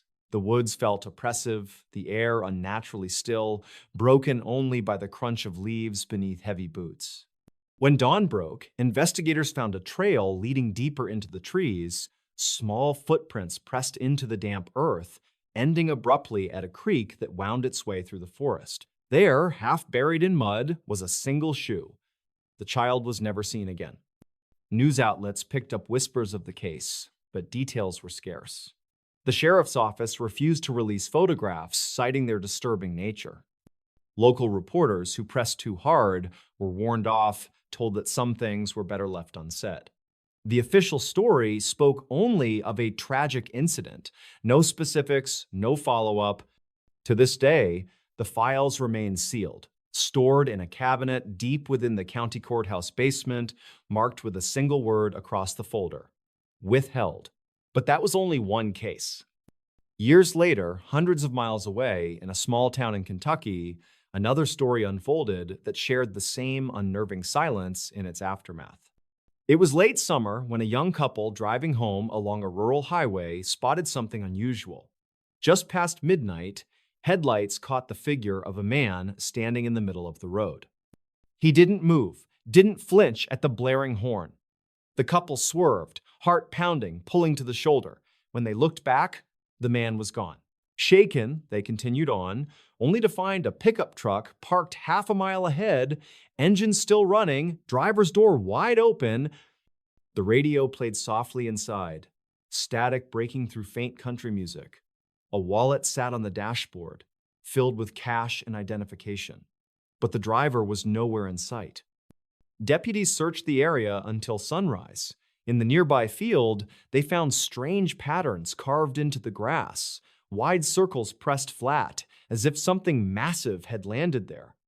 The missing man's footprints were scattered, moving in frantic directions before cutting off completely at the edge of one of the circles. No signs of struggle, no evidence of where he went. The case was quietly filed as a missing person. But investigators who had seen the scene spoke privately of something they couldn't explain. The story never reached the papers. There are dozens more hidden away in forgotten archives. In a small Illinois town, a family disappeared overnight, their house left perfectly intact, dinner dishes still in the sink, laundry folded neatly on the couch, even the family dog locked inside the bedroom, barking frantically when police entered. Every trace of the family was gone. No sign of forced entry, no struggle, just silence. Weeks of searching turned up nothing. Eventually, the house was sold, repainted, and passed to a new family. But neighbors whispered about lights flickering in the windows late at night, shadows moving when the house should have been empty. None of those reports were ever taken seriously. The official story vanished into silence. And in Oregon, a group of hikers stumbled across something they would never forget. Deep in the woods, miles from any trail, they found a clearing filled with dozens of animal bones arranged in intricate patterns. At the center, a large wooden cross stood upright, draped in torn pieces of clothing. Tucked into the branches above, a weathered photograph of a child smiled down, pinned with rusted nails. Authorities who investigated labeled it a disturbed individual's work, dismissed it as unsettling but not criminal. Yet those who saw it firsthand swore that the bones weren't all animal. Some, they insisted, looked far too human. These are cases too disturbing for the headlines, stories that never made it to the evening news, hidden behind closed doors and sealed files. They are spoken about in hushed tones by investigators long since retired, men and women who wake in the night with memories of things they cannot forget. The public will never know the full details. Perhaps it is mercy, perhaps it is fear. Because sometimes what really happens in the shadows of small towns and quiet highways is far worse than any headline could ever capture. And sometimes the silence that follows is the loudest sound of all. Terrifying cases that made no senses. It was a late autumn evening in the small town of Millwood, Ohio, when the first case shook the quiet community. The air was crisp, leaves scattered across empty streets, and the town had already begun preparing for the long winter ahead. At around 9 o'clock that night, residents along Cedar Avenue reported a series of strange sounds echoing through the neighborhood. Some said it was a scream, others insisted it was more like a distorted cry, almost mechanical in tone. What made it even more unsettling was that when police arrived, within minutes, there was no one outside, no signs of struggle, and no reason at all for the chilling noise that dozens had claimed to hear. The officers did their rounds, knocking on doors, asking questions, but no explanation surfaced. It was written off as pranksters, but no one ever came forward, and nothing like it happened again. The silence that followed only deepened the mystery, leaving a scar in the memory of everyone who heard it. Before we begin, tell me, where are you listening from, and what time is it there? A few weeks later, just before sunrise, an even stranger case occurred. A truck driver passing through Interstate 71 near Columbus pulled over at a rest stop to grab some coffee and stretch his legs. He noticed a small sedan parked at the farthest corner of the lot, engine still running, headlights dim in the fog. At first, he thought someone was sleeping inside, but as he approached, he realized the driver's door was wide open and the car was completely empty. The keys dangled in the ignition, a purse was on the passenger seat, and the dashboard showed that the vehicle had barely been driven in the last few hours. State troopers were called, and they carefully combed the area, but there were no footprints leading away from the car, no evidence of foul play, and no sign of the owner anywhere. It was as though the driver had simply vanished into thin air. Days turned into weeks, missing posters went up, and news outlets speculated endlessly, but no trace of the person was ever found. The case became known among locals as the car that drove itself, an unsolved event that to this day haunts truckers who pass that lonely rest stop before dawn. Then came the winter storm in Michigan, where an isolated farmhouse near Traverse City became the center of another unsolvable case. On a January night, as snow piled high and winds howled through the trees, neighbors noticed that the lights in the farmhouse flickered wildly before going completely dark. A family of 4 lived there, known in the community for keeping to themselves. When police arrived after a concerned neighbor called the station, they found the front door partially open, snow drifting inside the entryway. The strange part was that the house showed no signs of disturbance. Dinner was set neatly on the table, the fire in the fireplace had been left burning, and children's toys lay scattered across the living room rug. But the family was gone. Search teams trudged through the snow-covered fields, dogs sniffed for trails, helicopters scanned the area, but nothing emerged. Not a single footprint in the snow suggested that anyone had even left the house. The storm had been heavy, but investigators concluded the snow hadn't yet fallen thick enough to erase human tracks. It was as though the family had simply evaporated into the cold air, leaving behind warmth, food, and silence. Months later, in New Mexico, another case emerged that baffled authorities. In a small desert town outside Albuquerque, a man was found standing motionless in the middle of a dirt road just after midnight. A passing motorist stopped, rolled down the window, and asked if he was all right. The man didn't respond. He stood perfectly still, eyes wide open, mouth slightly parted, as though frozen in place. When deputies arrived, they discovered the man was alive but completely unresponsive, locked in some kind of waking paralysis. He was rushed to a hospital, and though doctors confirmed he was physically healthy, he never regained the ability to speak. He only stared blankly ahead, unblinking for long stretches, murmuring incoherent words that no one could decipher. Authorities identified him through fingerprints, but when they reached his relatives across state lines, they learned he had been reported missing 3 months earlier, hundreds of miles away. Where he had been during that time and what had reduced him to a shell of his former self remains an unsolved question. He lived in a care facility for years afterward, never speaking a clear word again. In the southern state of Georgia, another bizarre case unfolded one humid summer night. A group of teenagers exploring an abandoned textile mill stumbled upon something that none of them would ever forget. Deep inside the decaying structure, among rusted machinery and shattered glass, they found dozens of chairs arranged in a perfect circle. On each chair sat a faded Polaroid photograph, all depicting different strangers, men and women of various ages, sitting at what looked like kitchen tables, staring directly into the camera. None of the photos had dates or names, and none of the faces were recognized by the teens. They reported their discovery, and soon local police secured the mill for investigation. But when authorities returned the next morning, the circle of chairs was gone, the photos had vanished, and the only thing left was an empty room with dust undisturbed. For weeks, rumors spread about secret cults, about rituals held in forgotten factories, about people being watched without their knowledge. Yet no answers ever surfaced, and the photographs were never seen again. Perhaps the most unsettling case was reported in the coastal town of Bar Harbor, Maine. On a foggy evening, fishermen preparing to head out for an overnight trip noticed a faint light flickering offshore. At first, they thought it was another vessel, but when they looked through binoculars, they saw what looked like an old wooden rowboat drifting aimlessly. Inside the boat sat a single chair, and on the chair rested a radio transmitter that clicked with static. The fishermen hauled the boat back to shore, and authorities quickly arrived. The strange part was that the radio wasn't connected to any power source, yet it continued to hum with bursts of static as though alive. Technicians examined it, dismantled it, tested it, but they couldn't explain how it had been transmitting at all. Even stranger, the boat itself had no registration, no markings, and seemed far older than any vessel expected to be found floating in that area. Some believed it was a leftover relic from decades past. Others swore it was a message, a signal left intentionally.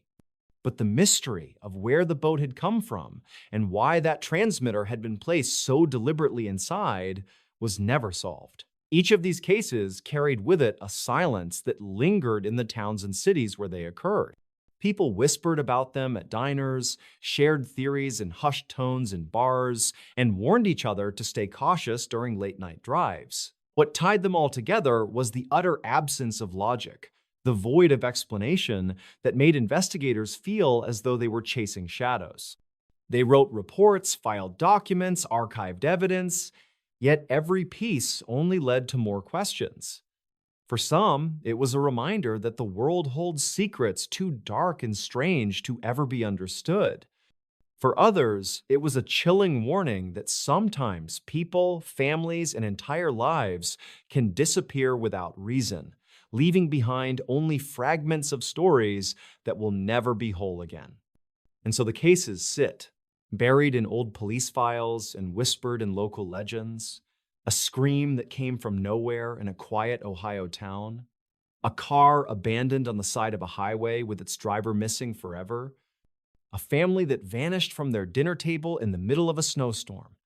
A man reduced to a living statue returned from nowhere. A circle of photographs in an abandoned mill that disappeared overnight. A ghostly boat with a radio that should not have been able to speak. All of them terrifying, all of them unsolved, and all of them haunting reminders that some truths will never be revealed. The creepy legend that turned out to be real.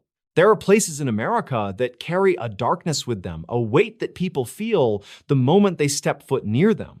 Towns where locals whisper warnings, where stories are told to scare children into obedience, yet deep down, those same children know the stories were not just to frighten them, they were to protect them. Before we begin, tell me, where are you listening from and what time is it there?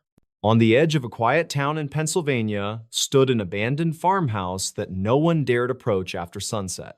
The house sat along a narrow dirt road, hidden behind rows of tall skeletal trees that looked almost like they were trying to conceal it. The wooden boards were weathered and gray, with the roof sagging inward and broken shutters hanging by rusted hinges.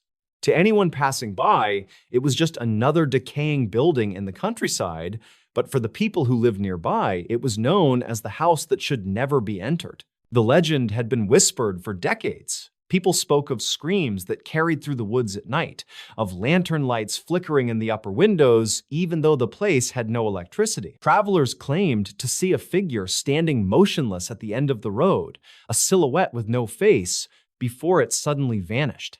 The story went further, darker, telling of a family who once lived there, a family that had mysteriously vanished one cold November night. No one could ever explain what happened, but when authorities entered the farmhouse, they said the dinner table was set as if the family had been about to eat.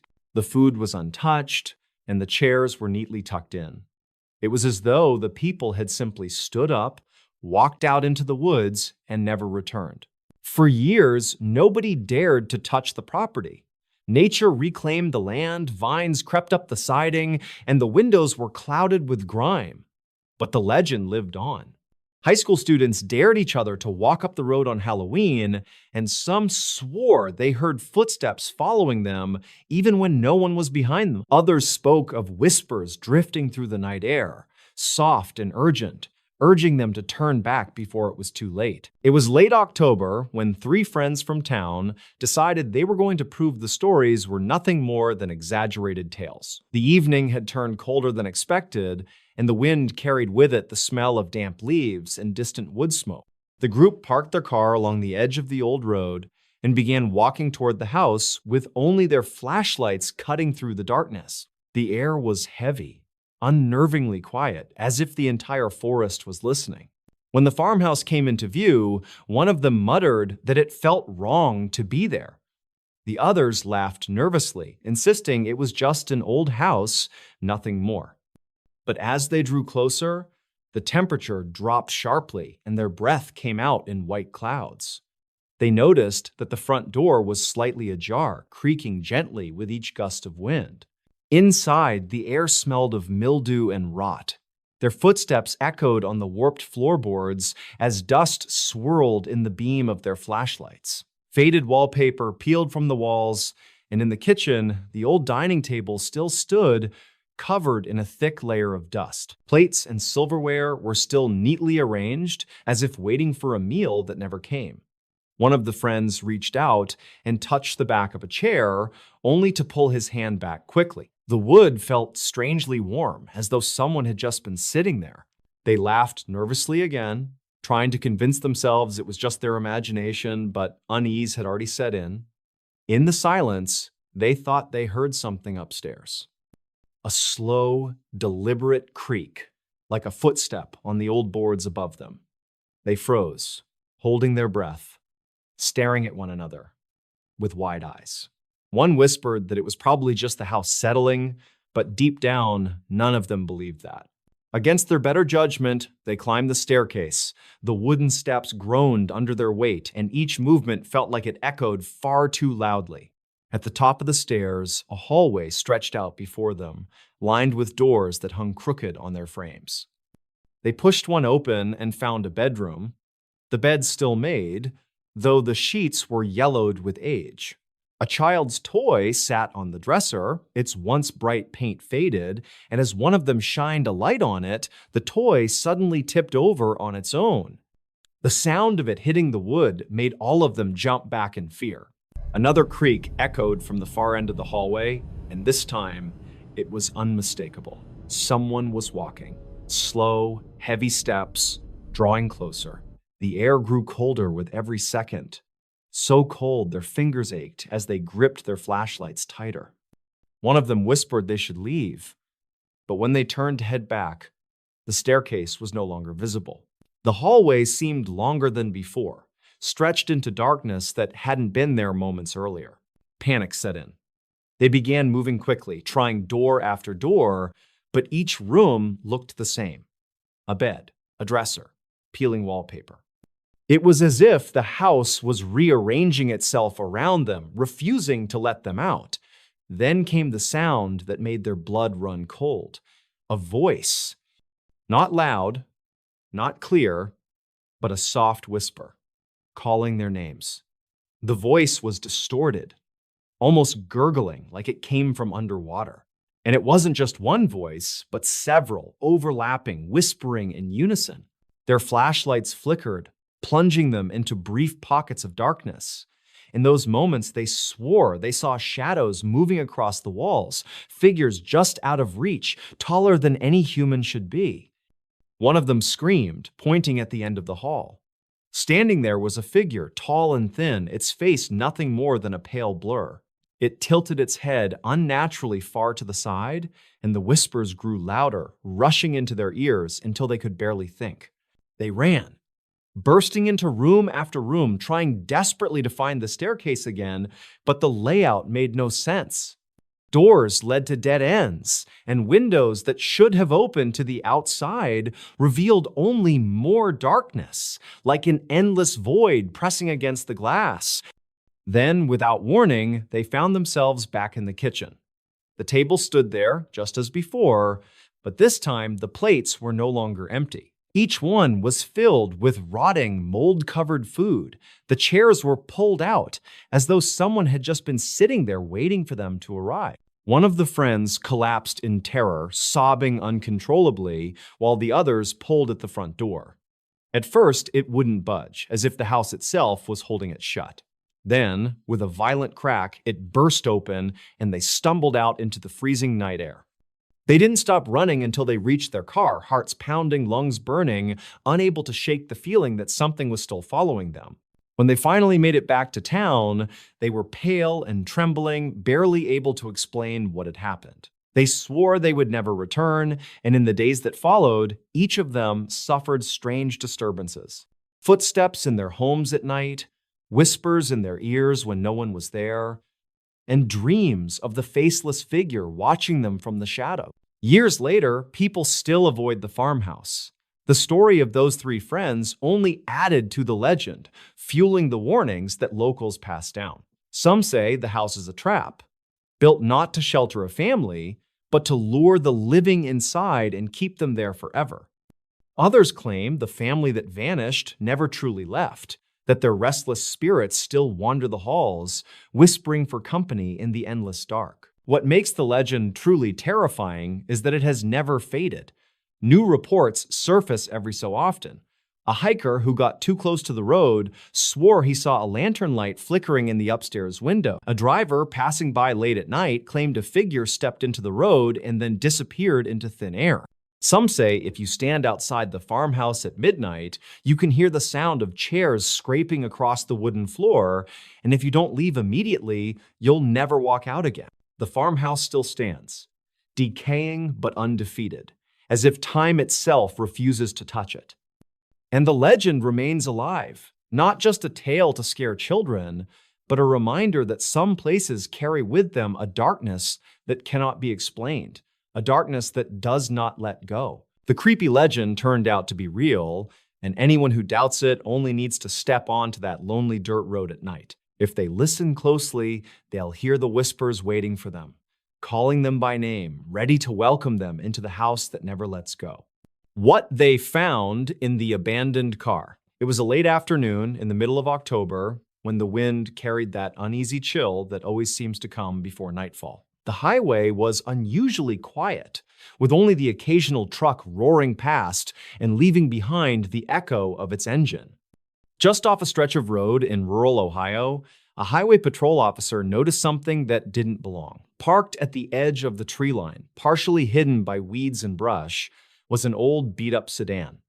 Its driver's side door was closed, but the angle of the car seemed wrong, as if it had rolled and come to a stop instead of being deliberately parked.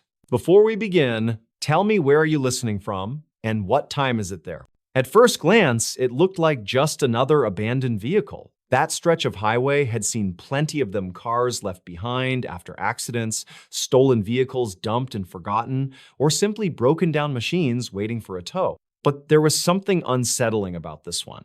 The officer pulled his cruiser over and walked toward the car, gravel crunching beneath his boots. The sun was sinking low, and long shadows stretched across the asphalt, bleeding into the dark outline of the woods. The sedan's paint was peeling, its windows streaked with grime. He immediately noticed that the license plates had been removed. That alone was strange enough. But as he leaned closer, he realized the windshield had a faint spiderweb crack running from one corner, like it had been struck hard. Dust covered the hood, but there were smudges on the driver's side window, smudges that looked too much like handprints. The officer tugged on the driver's side handle. It was unlocked. The smell that rushed out made him recoil. A pungent, metallic odor hung in the air, mixed with something sweet and rotten. Inside, the upholstery was torn and stained, but that wasn't what froze him in place. On the passenger seat sat a small leather-bound notebook, its edges curled from moisture. On the floor beneath the steering wheel was a single shoe, scuffed and mud-caked, and in the back seat, pressed against the door, was a dark, crusted stain that could only be blood. He called it in immediately, requesting backup. Within the hour, state police and investigators arrived, their headlights cutting through the growing darkness. They taped off the area and began their work, pulling on gloves, photographing every detail, carefully dusting for prints. But the deeper they looked, the stranger the situation became. There was no wallet, no ID, nothing that could identify who had driven the car. The glove compartment had been emptied except for a broken pen and a crumpled fast food receipt. But the date on that receipt was weeks old. The odometer showed the car hadn't been driven far since then. The trunk was the real horror. When officers forced it open, their flashlights revealed a large black trash bag stuffed against the far corner. It was tied with electrical cord, the plastic stretched and torn in places. When they cut it open, the stench was unbearable. Inside was clothing, women's clothing, damp and stained, a jacket, a torn blouse, and jeans with the knees ripped open. Folded between the fabric was something else, a set of photographs. Each picture was of a different location. Abandoned farmhouses, empty playgrounds, remote dirt roads swallowed by trees. In every photo, there was a date scrawled on the back. The notebook from the front seat offered more clues, but also more terror. Its pages were filled with shaky handwriting, short entries that read like fragments of thought. Some described watching people from afar. She walked alone again. Same route, same time. Others were even darker. The woods hide everything. They don't hear the screaming in there. And one line in particular made the investigators pause. The car is only the beginning. Neighbors from the area were questioned. A farmer down the road mentioned he had seen the car parked there a few nights before, but he hadn't paid much attention. Another person recalled hearing strange noises near the woods late at night, something between a scream and a shout, cut off suddenly. For weeks, the police scoured the forest that bordered the highway. They found disturbed soil in several places, shallow pits half covered with leaves, but nothing inside them. It was as if whoever had used that car had moved quickly, changing spots, hiding something they didn't want discovered. The photographs were traced, and investigators visited each location. At two of them, they found more evidence, shreds of fabric, small bone fragments, and at one site, a rusted shovel leaning against a collapsed shed. Despite all this, no one ever came forward to claim the car. No missing person report matched the clothing found in the trunk. The shoe from the driver's side was never paired with an owner. The notebook, with its disturbing messages, offered no name, no signature, just page after page of unsettling thoughts that felt less like a journal and more like a record of stalking. The car was eventually towed to a secured lot, but even there, officers who had to process it described feeling uneasy. Some swore the smell of decay lingered no matter how much evidence had been removed. Others said the notebook pages seemed to shift, like words were darker each time they looked, though that was likely exhaustion playing trick. What makes the case so disturbing is not only what was found inside the abandoned car, but what was never explained. Who wrote in that notebook? Whose clothing was hidden in the trash bag? Why those specific locations photographed and dated? To this day, locals driving past that stretch of highway say they feel a chill when they see the turnout where the sedan was discovered. Some claim that on foggy nights, headlights catch a shadow moving near the trees, as if someone is still standing there watching. Others say it's just the imagination running wild after hearing the story. But one fact remains. The car appeared without warning, filled with evidence of something unspeakable, and then vanished into storage. No owner, no missing person tied to it, no answers. Only questions that continue to haunt anyone who has read the case file. And the notebook's final entry still echoes like a threat, written in uneven letters at the bottom of the last page. They won't find the rest. The terrifying discovery beneath the houses. On a quiet stretch of land just outside of Ashford, a small town in the American Midwest, there stood an old farmhouse that locals avoided after dark. The property had been empty for decades, its wooden frame weathered by endless winters and long, humid summers. The paint had peeled away to gray splinters, the shutters hung loose, and the porch sagged under its own weight. Children riding their bikes past the dirt road whispered that the house breathed at night, that if you stopped long enough, you could hear faint scratching coming from under the floor. Adults, of course, dismissed it as folklore, but no one really lingered there, not even the brave ones. The land was purchased by a middle-aged couple who had recently moved from the city. They wanted space, peace, and maybe even the kind of charm that came with an old house, the sort of place that could be restored and lived in proudly. The property was large, surrounded by acres of tall grass that bent like waves when the wind picked up. At dusk, deer wandered out of the woods at the far edge of the land, their silhouettes quiet and watchful against the horizon. The couple arrived one chilly evening in late autumn, boxes stacked in the back of a pickup truck. The air smelled of damp earth, and the house loomed before them like something frozen in time. The first night inside, with lanterns instead of steady electricity, was unsettling. The boards creaked under every step, dust floated in the beams of their flashlights, and the wind rattled the loose shingles on the roof. They chalked it up to the character of an old place, the sort of thing they had signed up for. But beneath the surface of that house was something they had not signed up for. Something that would unravel their peace and turn the property into a nightmare. It began on the second week during renovations. Early one morning, just as the sun was climbing above the tree line, the husband pried open a section of rotted floorboards near the back room. He was planning to reinforce the support beams underneath. As he pulled the boards away, a wave of damp, earthy air hit him different from the ordinary smell of mold or dust. This was heavier, rancid, almost metallic. He leaned closer with a flashlight, expecting to see soil or maybe a nest of animals. Instead, the beam caught what looked like the edge of stone. Not natural stone, but carved, straight lines, deliberate. He called for his wife, and together they peered into the opening.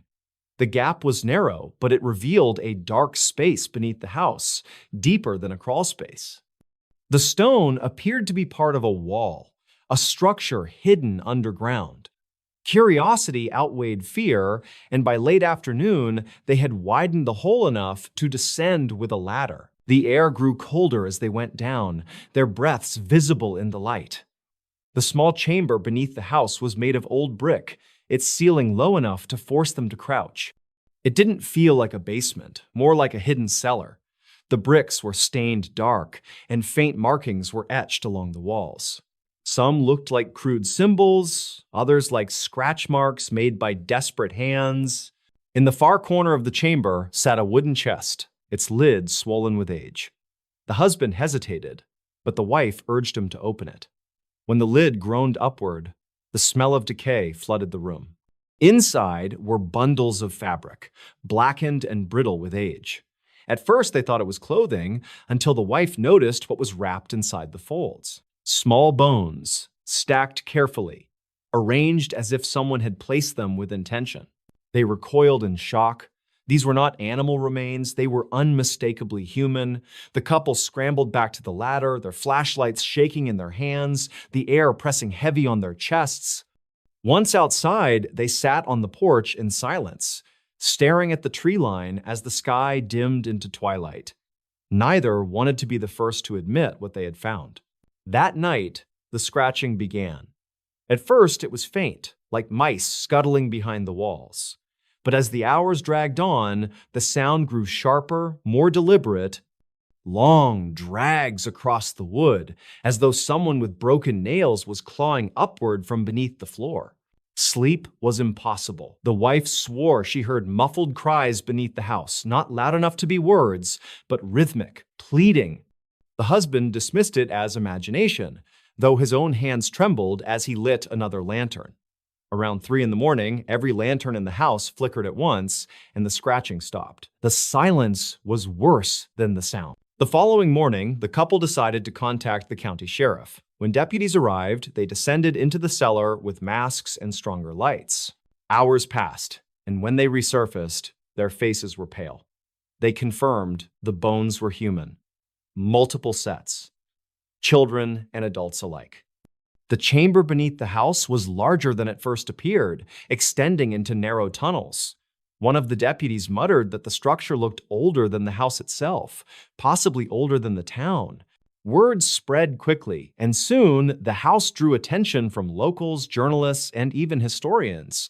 Old records revealed whispers of disappearances in Ashford, families that had vanished without explanation, farmhands who walked off shifts and never came back. Rumors told of rituals, of a group that had once gathered in hidden chambers, lured by promises of power or protection. Nothing had ever been proven, but the cellar beneath the farmhouse seemed to confirm the worst fears. The couple was told they could leave, that the property would be sealed off during the investigation, but something in them resisted. The wife claimed she felt watched whenever she tried to pack.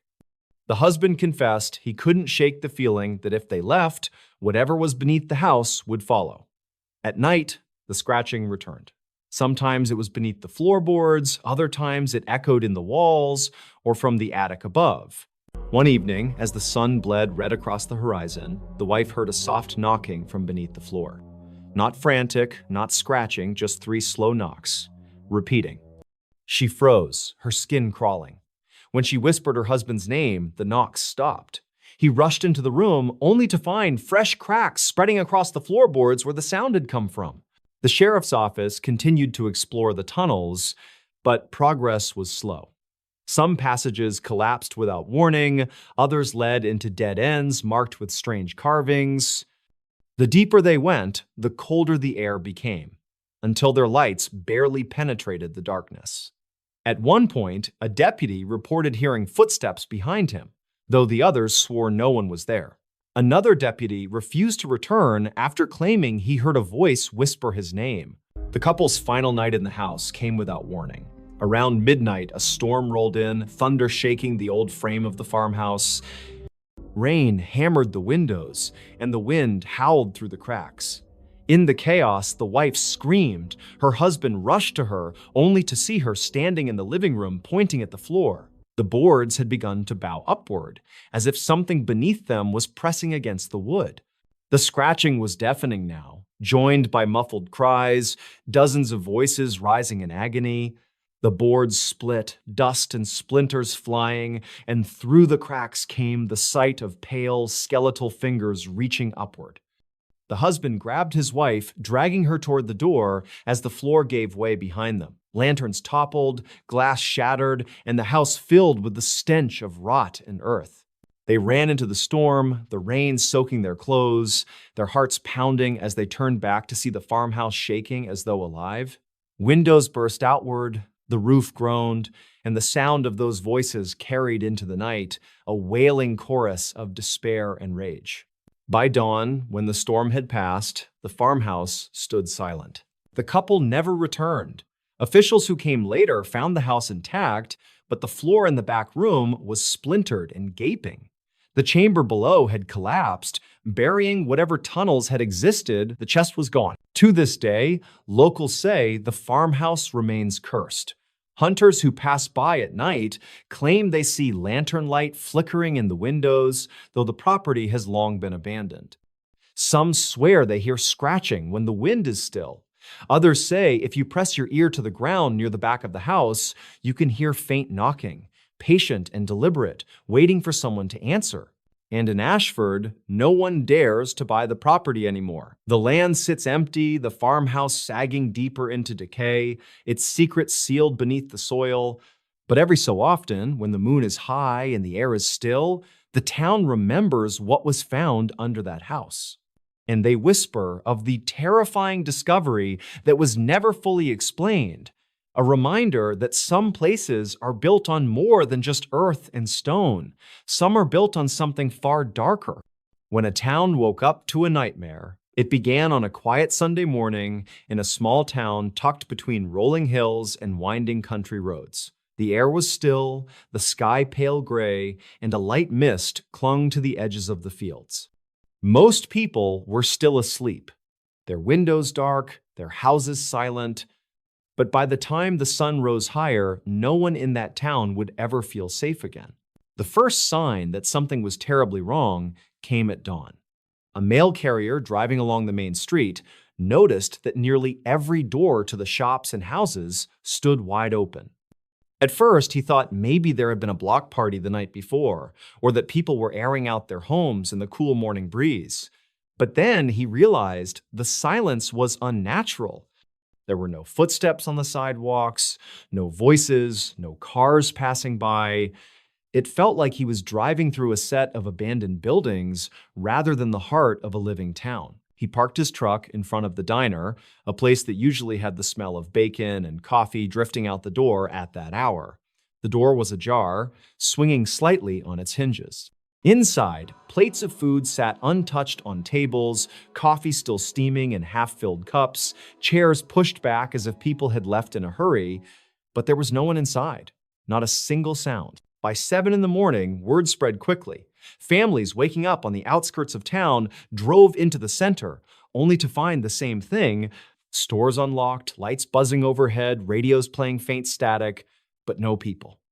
The sheriff arrived shortly after, called by a dozen frantic phone calls, his cruiser pulling into the empty main street. He tried to stay calm, telling people it could be a power issue, a gas leak, maybe even a prank, but he couldn't explain the details: why purses, wallets, and shoes had been left behind, why hot food sat uneaten, why every clock seemed to have stopped at exactly 2:14 in the morning. At 8 a.m., the town was buzzing with confusion. Families gathered together, some crying, some refusing to step foot into the center. A few of the men decided to search the streets more thoroughly. They went into the barber shop, the pharmacy, the small movie theater. Everywhere they looked, the story was the same places, frozen in time, abandoned in the middle of the night, as if hundreds of people had simply stood up and walked away in unison. When they reached the church, they found the pews empty, but hymnals scattered across the floor. A single candle still burned at the altar, its wax pooled into a puddle, but no one was inside. Outside, the sheriff stood with his radio pressed to his mouth, calling the state police, but the line was filled with nothing but static. The phones inside the diner, the offices, even the switchboard at the town hall were all dead. The fear began to spread like wildfire. Mothers clutched their children, fathers paced the sidewalks, muttering under their breath. The sheriff finally ordered that no one go inside the town alone. Small groups began to search, some heading toward the school, others into the residential blocks. At 9:30, a group of 3 entered a row of houses along Pine Street. The first house was neat and tidy, the front door hanging open. Breakfast sat half-eaten on the table, the back door unlocked, but no one was there. The second house had the same eerie silence. But when they reached the third house, they found something that made one of the men scream so loudly it echoed down the street. On the living room floor was a deep black stain, as if the carpet had been burned or melted in a perfect circle. In the center of the circle, they found a child's toy, a wooden train, charred black as if it had been exposed to fire. Yet nothing else in the room was burned. The walls, the furniture, even the magazines on the coffee table were untouched. The men ran back outside, pale and shaking, telling everyone what they had seen. Panic broke out. Some people wanted to leave immediately, to drive as far as they could, but when they tried, they discovered something even worse. Every road leading out of the town was blocked. Not by cars, not by fallen trees,